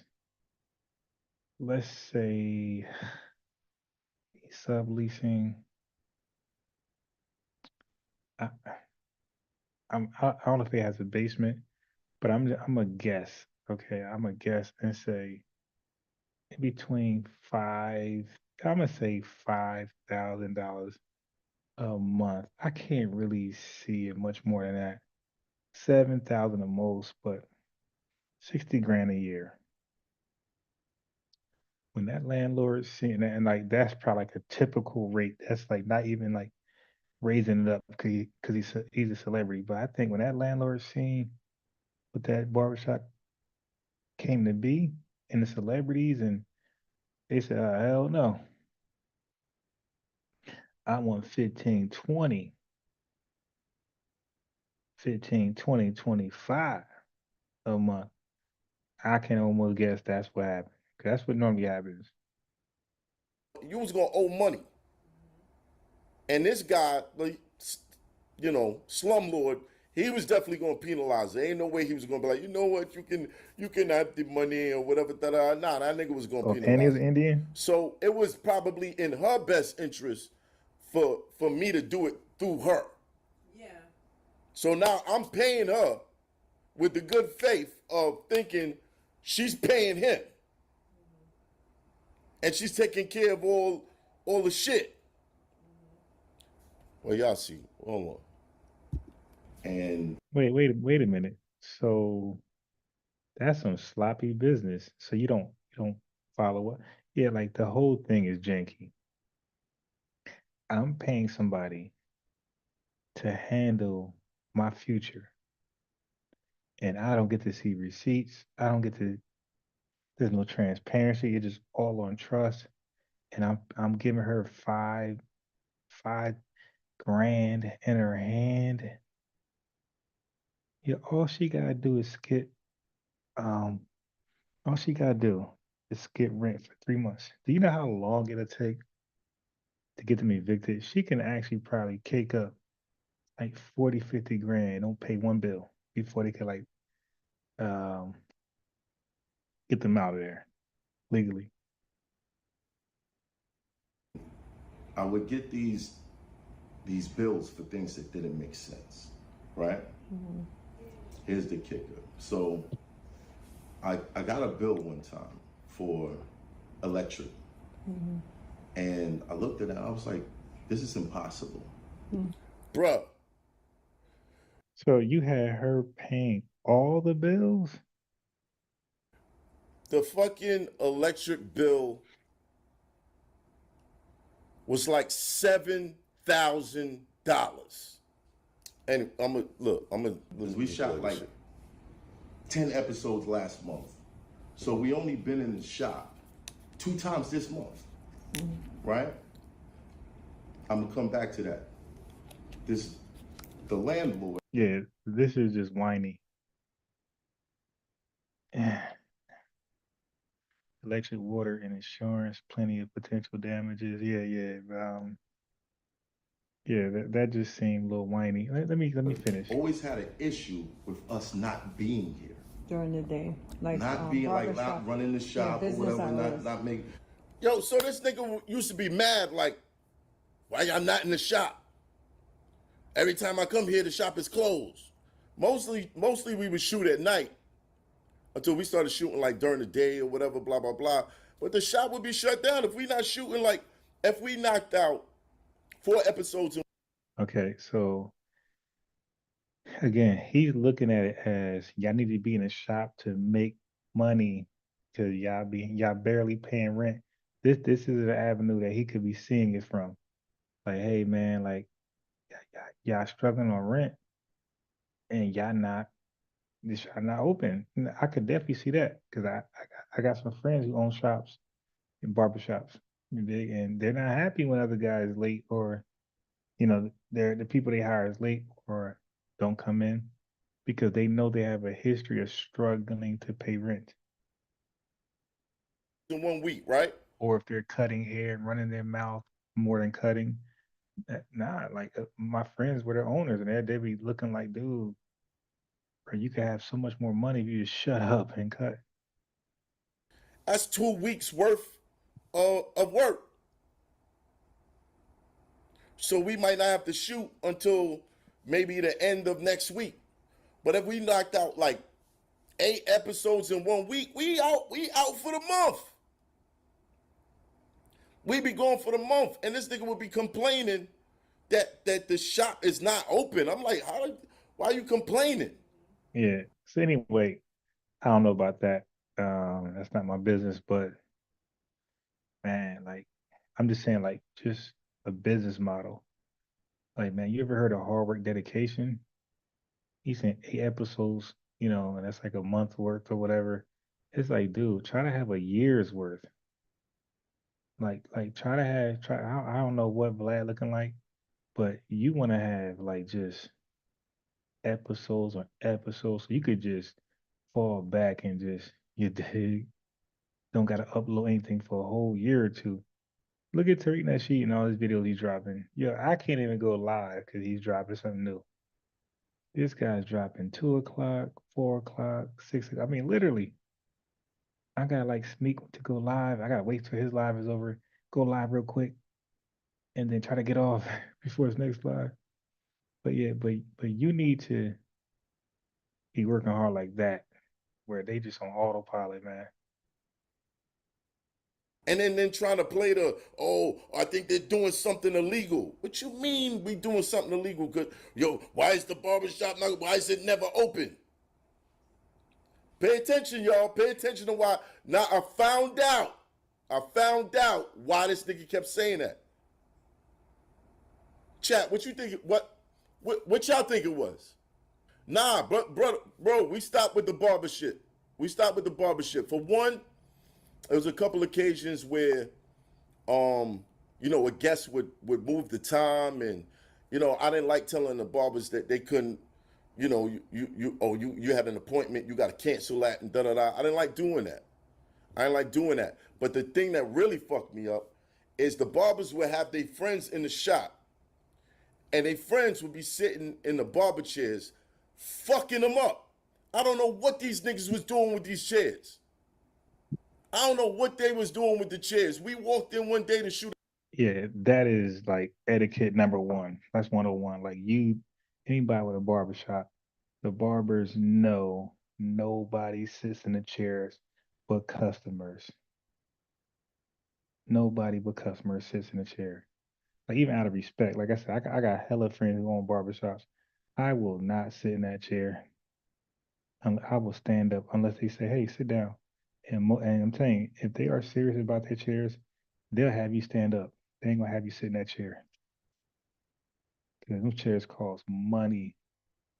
I'm trying to Google a good barber chair. Those things cost hella bread.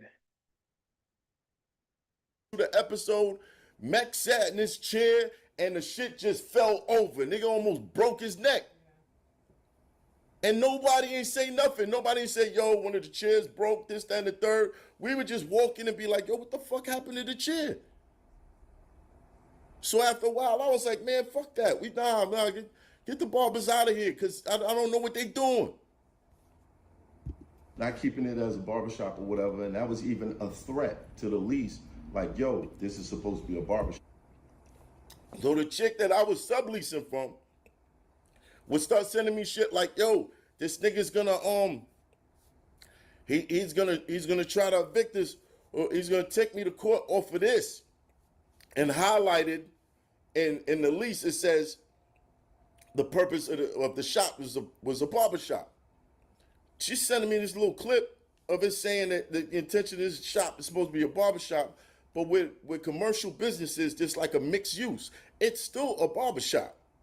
It's just we're shooting the podcast in the barbershop. But you can't tell a nigga, yo, because, y'all don't got this shit open and barbers is cutting people hair, that this ain't a barbershop. It's still a barbershop. You walk into. Okay, so I could see both sides on that one. Okay, I can see both sides. They feel like, hey, we're renting it. Why does it matter? But from an owner standpoint, he's probably feeling like, yeah, you're not cutting hair. So what happens when you relocate in Las Vegas? And now this community does not see this shop as a barbershop. So when we get barbers in here, nobody's even like the traffic not even coming this way. So the owner's like, look, the owner's probably looking at it from like the future perspective. Like, nah, I want this to be seen as a barbershop, not a studio. So when you guys move on, people still come here looking to get a haircut. So he's probably thinking about the future because he's probably like, I know this guy gonna move on. To the motherfucker, you look around, it looks like a fucking barbershop, don't it? I'm gonna come full circle with all this shit, right? So this electric bill, which continue to grow and get sky high. Peep this, y'all. And I refused to pay it because it didn't make no sense. Something was wrong. But, you know, I'm stuck in between the war that's going on between these two people, right? So why don't you look at the bill? You know, get some clarity. Like how? So, the person I lease from decides, fuck it, I'm gonna cut the shit. But she don't tell me nothing. That's the ill part. She don't tell me nothing. Because you ain't pay it, like you said. You said you wasn't gonna pay it. So she felt like you. I mean, did you tell her you wasn't gonna pay it? So you probably both are withholding information. Nothing. Come to find out, the day that she cut the power. Hey man, thanks for this Nat Turner. This became like a soap opera right here. You did. Here. What y'all think happened? What y'all think happened? It also cut the power in different areas in the building. Thanks. So now the super is like, yo, what's up with the electricity? The power here. It also cut the power in 2 years, like 2 years without a problem. It's just you keep coming up with these extra. Yeah. They rent a barbershop just to have conversations. Yeah, that's wild. Yeah, in that case, why don't you just buy a barber? Why don't you just buy a building and just put barber chairs in there and make it like a barbershop when it's not like a studio type thing? Numbers, and I'm like, is she scamming me? Like, what's going on? Come to find out, the day that she cut the power here, it also cut the power in different areas in the building. Thanks. So now the super is like, yo, what's up with the electricity? What's going on? Wait. How did she cut the power if, listen, how did she cut the power if she owes? A lot of times people don't let you cut it off if you owe. Okay? A lot of times it's hard to disconnect services when you owe. So I don't know New York rules. Let me see. Let's look this up.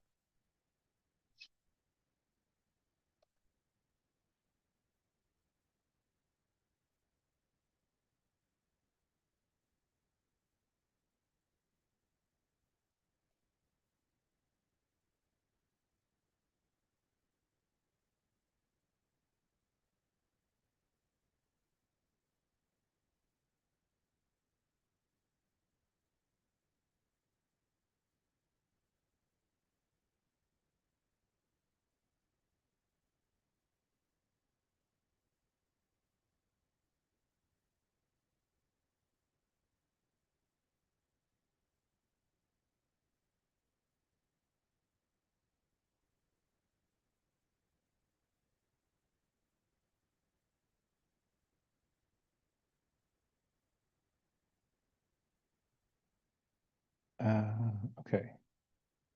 So it says, yes, of course, electricity can be shut off and NYC will not pay, but there are procedures that must be followed. A utility company must send a termination notice. That's not what I wanted.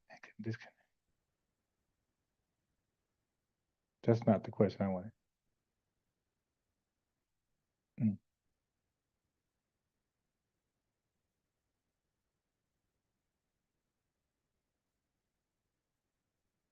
Okay, so that wasn't the question.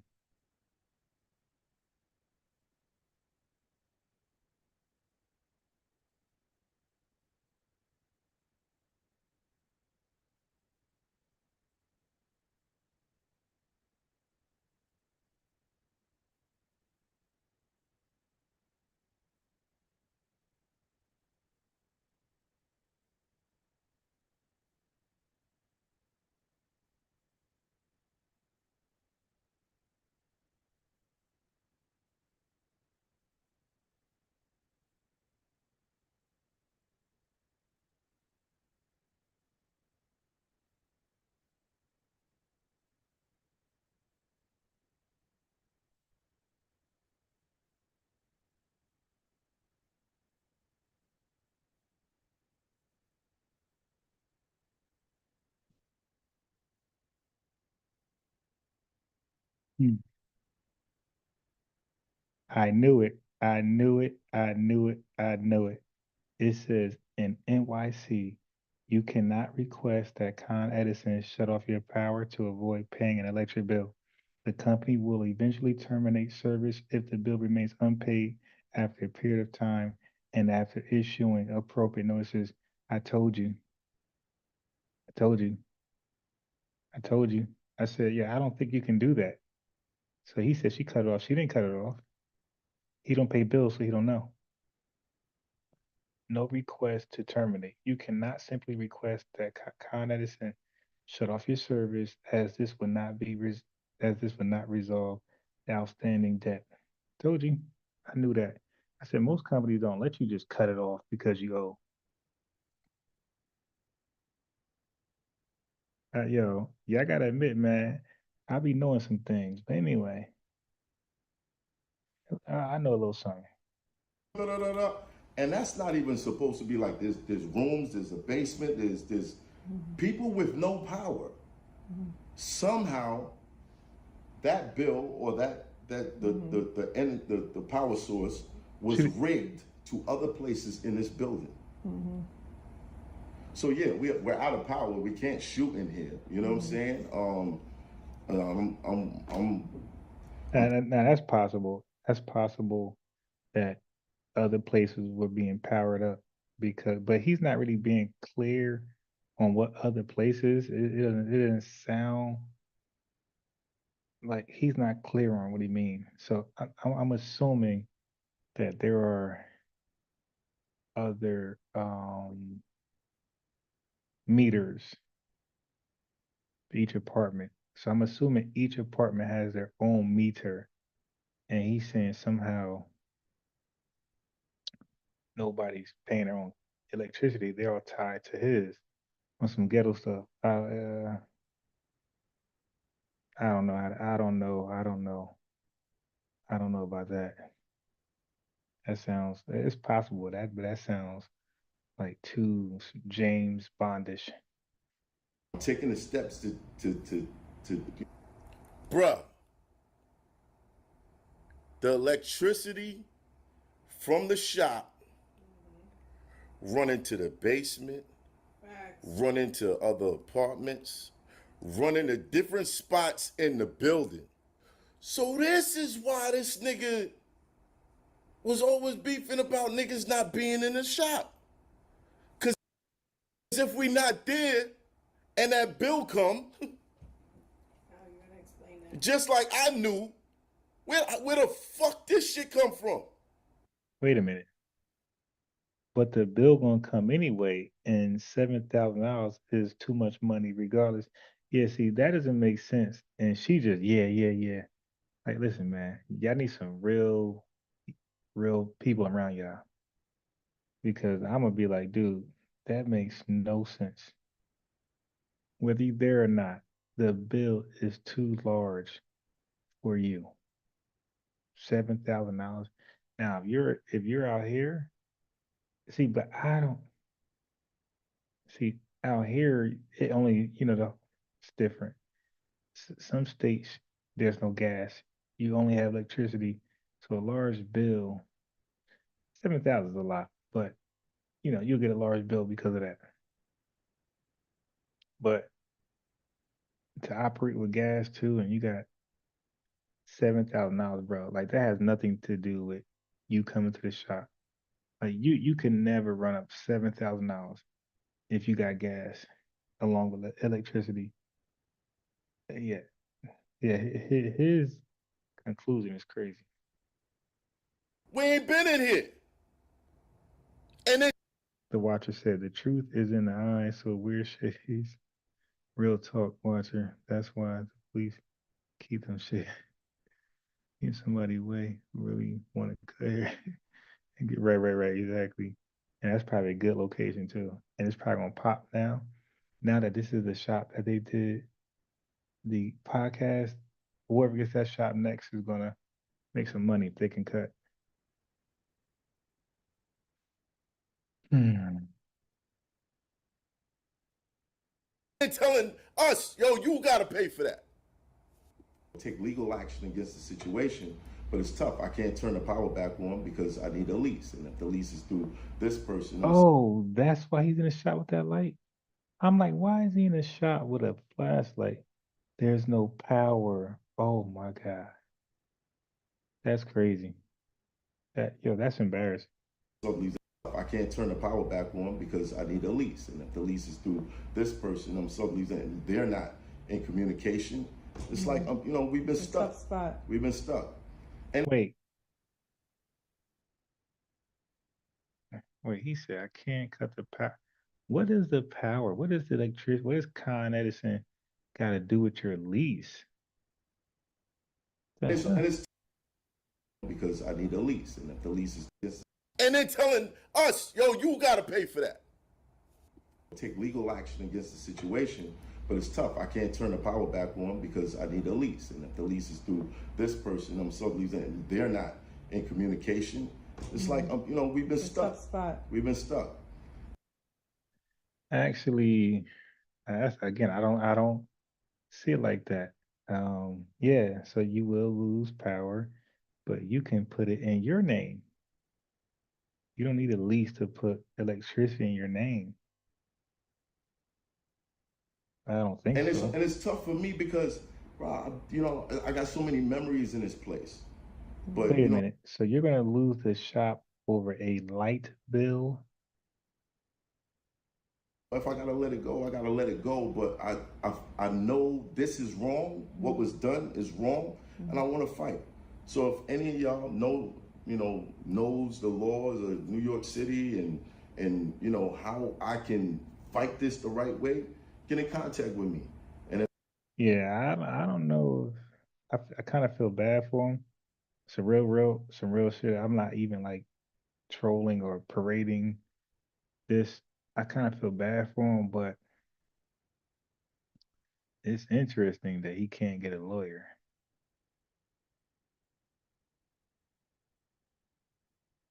Yeah, the business is definitely janky and unofficial, but the fact that he's like I said, I feel bad for him. I thought it was like drama. I didn't know it was like something like this. I actually feel bad for the dude. I'm not happy that he's going out this way. I thought there was like drama, but man, it's just wild, man. People have 1 million subscriber, have celebrities come in, and it's easy to believe they're rich. And man, that's wild. You would think like if he, I'm just guessing. I'm just guessing. If I was to think if he had real money and he's seen this issue manifesting and it wasn't going nowhere, a person with person who's actually financial stable and blessed would have been able to work on another place to make that transition before this one totally collapsed. But for the lights to be off, for your barbershop to end on an outstanding light bill is wild, man. I never heard that before for like celebrities or whatever you are, YouTube celebrity. Um, yeah, that's not a good look at all. I can't wait to read those comments. If there's any barbershops out there that's like, yo, if you want to use our space, holla at us or whatever. Maybe we go on a barbershop tour. You know what I'm saying? Maybe we go on a barbershop tour. Because we damn sure can't sit up in the shop and tell ghost stories with flashlights underneath our chins. Like, yeah, so, Yeah, this video is crazy. Like, he should never done this video. He should, I mean, if anything, you could go in there and just show how lights off, the flashlight, and leave. But to do a whole live or whatever you did with the flashlight, this is crazy. so how was it working with Jay-Z? And do you have any memories of Tupac? Yeah, I can't wait to read those comments. Yeah, Why is filing your taxes with Free Tax USA? that is wild. That is wild. Yeah, there's a lot of, listen, man, people who got podcasts and rent, they're gonna have some, I don't know, Flock or somebody. I got to check out Flock like that. You have the trolls, the podcast trolls, Flacco, OJ Do Jackson, whoever his name is, those guys. I got to check out their podcast, see what they're saying about this. Mm.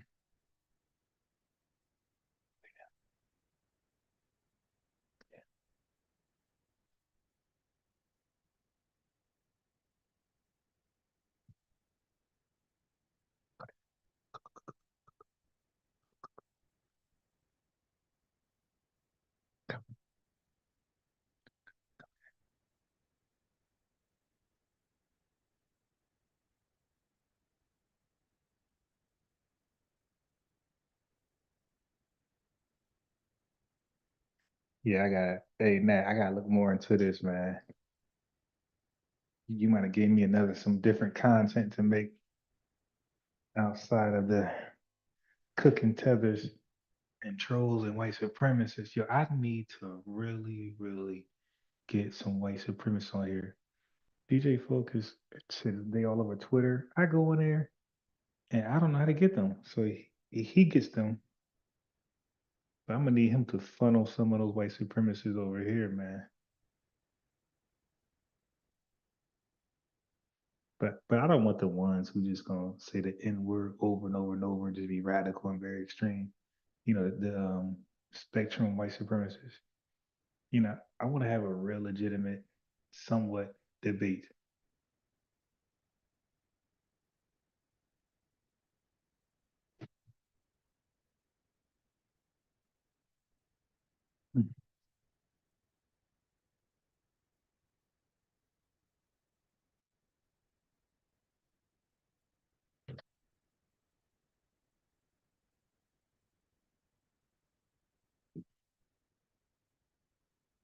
Matter of fact, let me check my Clubhouse. So I've been gaining like friends on Clubhouse. I'm up to like 24.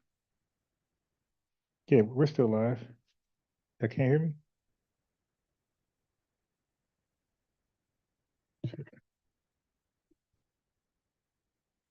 Yeah, hello, hello, hello, hello. Hello, hello, hello, hello. Hello. Yeah, I don't know where. Okay, okay. I don't know why the microphone went out. These dumbass headsets. I'm live still. But I don't know why these headsets, man. Like these headsets, they're like really difficult to manage. I got the gaming shit on. I should have got regular headsets. Matter of fact, I'm gonna get a real microphone. It's just a regular microphone, man. The hell of a headset. These were wireless. That's why they're very convenient, and you don't got to hold on anything in your hand. But man, they cause too many problems. Let me see something. The microphone.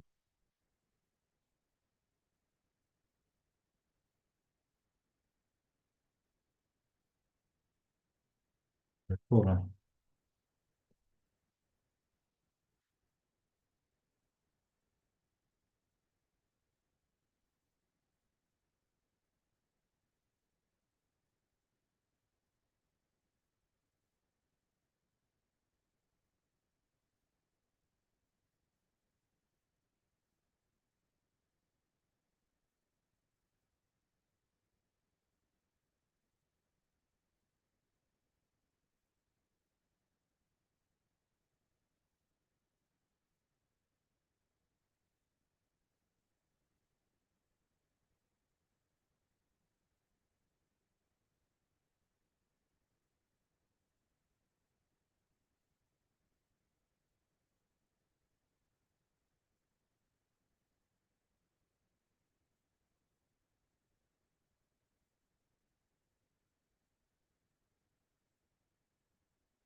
All right, so you guys can hear me now. Let me unshare so I can share from the iPad.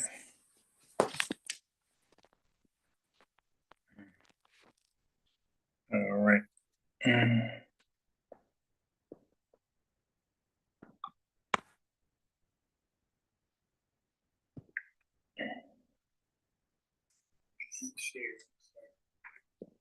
Yeah, Ron, we need to break down the reason for Black single parent. Oh man, yeah, all right, Matt, I got all that. I got all that. Like I know the reasons. Okay, I'm confident. I'm confident. I probably know the reasons better than anybody. Okay, because I feel like I have to. Because these are going to be some of Myron Gaines' talking points. So I don't like to be caught off guard. I like to be more informed on talking points and subjects than everybody that I'm debating. So the reason for single parents, and this is why I cooked Larry Elder talking points. Is they're weak. No, I'm sure I can explain the reason for single parenthood more than most people with just data, history, and it's going to upset people because we don't like to admit things that affect us. Okay. So that's why I kind of been staying away from it. But bro, I got that.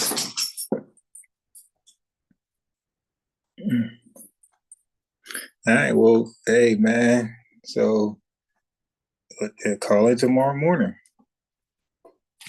I go live 10 a.m. We could talk about single parent homes. Oh, so what I was saying was I want to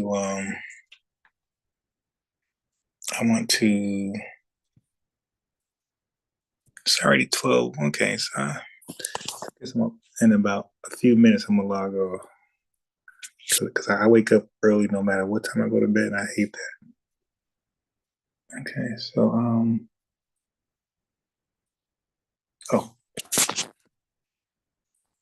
I was saying, I'm getting like a little nice friend thing going on in Clubhouse. All right. I got like 24 friends. I was waiting till I get like 50. And then I was going to try FBA chat on there. So I'm trying to befriend just FBA people. I got 26 now. Maybe I'll try tomorrow morning if I remember. But I want to see where that goes. I want at least like 50 friends. I got 26. I'm like 24, 4. I'm like far from it, but I might even try with 26. Because I don't see any FBA topics. Like they used to have topics on here, but they kind of went away. So I feel like there's a space for it. Then I don't see anybody talking about it.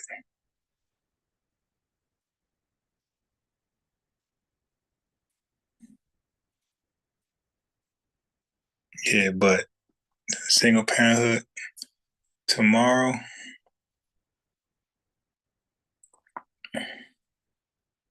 Nah, there's no debate. There's no debate. Like you're giving your opinion. Like I didn't debate the guy today. I didn't invite Jay back on to debate. I invited Jay back on and I asked him and we moved on. Like we disagreed with we disagree. We disagreed with certain things and we moved on. Right. Obama. You know, I know he was wrong, but I moved on. Then we got to Tariq, moved on. Then, you know what I mean? We got to culture. And that's where he couldn't take it. He talked about head and color. He talked about grip thing. We went, and I really I didn't have to have the last word. I feel like I explained enough. I could move on. So it ain't debate. It ain't debate. I want, we want to hear. It's a discussion because I'm gonna just give what I got. So you let me know what you think, and I can tell you, how accurate it is according to my research. Okay, but your research could be, my research might not have it, but that don't mean that research doesn't have it. It just mine doesn't. I wasn't looking for that. So yours might have it. So yeah, look, this is what you do. About 9:30, 10 o'clock tomorrow morning, just comment on this video. Right? So just do that to remind me. Just say, hey, let's talk about single parenthood, single parent homes. Just like comment right away on this video. Then because I'll see the new notification. I'm like, okay, all right, and then I'll go live on it.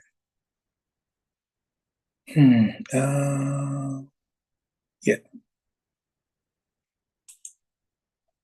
All right. So, but I did dig deep, man.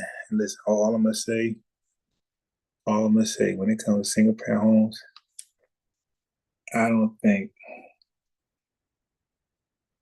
like maybe religion can like be close, but I don't think I researched anything else outside of religion that had more branches. I was gonna say rabbit hole, but that's like negative. I'm gonna say branches, right? It's easy to say single parent homes, but there are so many branches to that. And don't forget, and that's just covering the okay, it's a couple things when you research single parent homes. You can research like where we are now with it. You could research the history.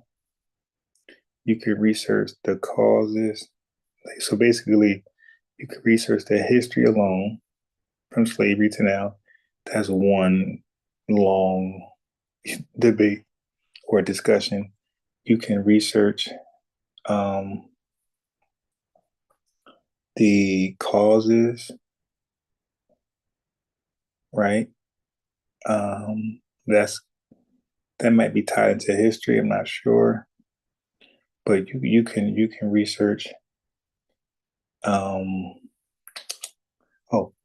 The ill effects of single parent homes, why it's not good. You know, what happens as a reason, what happens negatively, how it negatively affects Black America. That's a whole nother long one. I mean, like, so you can do the history, you can do the negative effects that stem from single parent homes, which is another long discussion. So there's two angles. And I believe another one was what's causing it today? Like how is it systematic? What is causing it today? Why are so many Black people just like not interested in relationships? And like, man, like let me tell you, birth control can the pro-choice, pro-life argument, the what's that? The Roe versus Wade is in there somewhere. I mean, it's just so many factors that plays a part that you would think don't. And it's like, oh, that's so. It's like it leaves you with this. Conservatives act like, so you'll see a lot of conservatives bring up single parent homes like Larry Elder, Candace Owens. You'll see all of them do that. Myron Gaines. And then they'll be against birth control. And I always found that like hypocritical, like in a double. It's like not like a contradiction, not double standard, but I seen it as like a contradiction. Like, how are you? Like you, in my mind, you got to be against both or for both.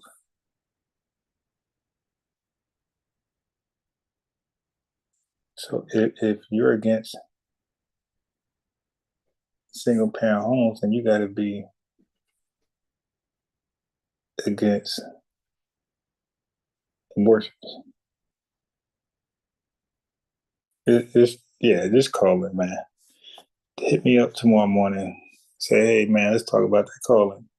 And you're going to see, because there's a lot of questions, that we could bring up, a lot of answers we could bring up. It gets kooky.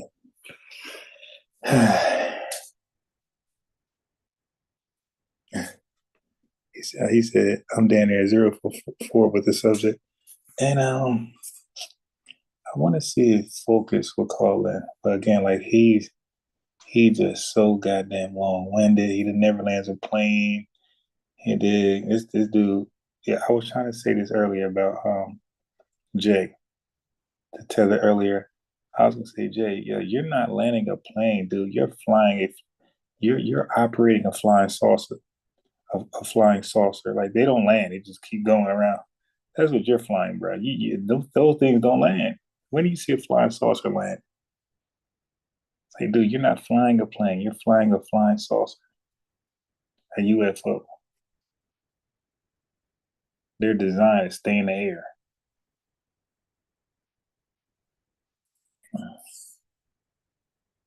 All right, so we'll conclude there. So again, I gotta beat you down with how to get this going. Tomorrow, just mention it in the comment section, and I'll see the notification. And let me see, who else can I get on here? I wish we could get some women on here for this one.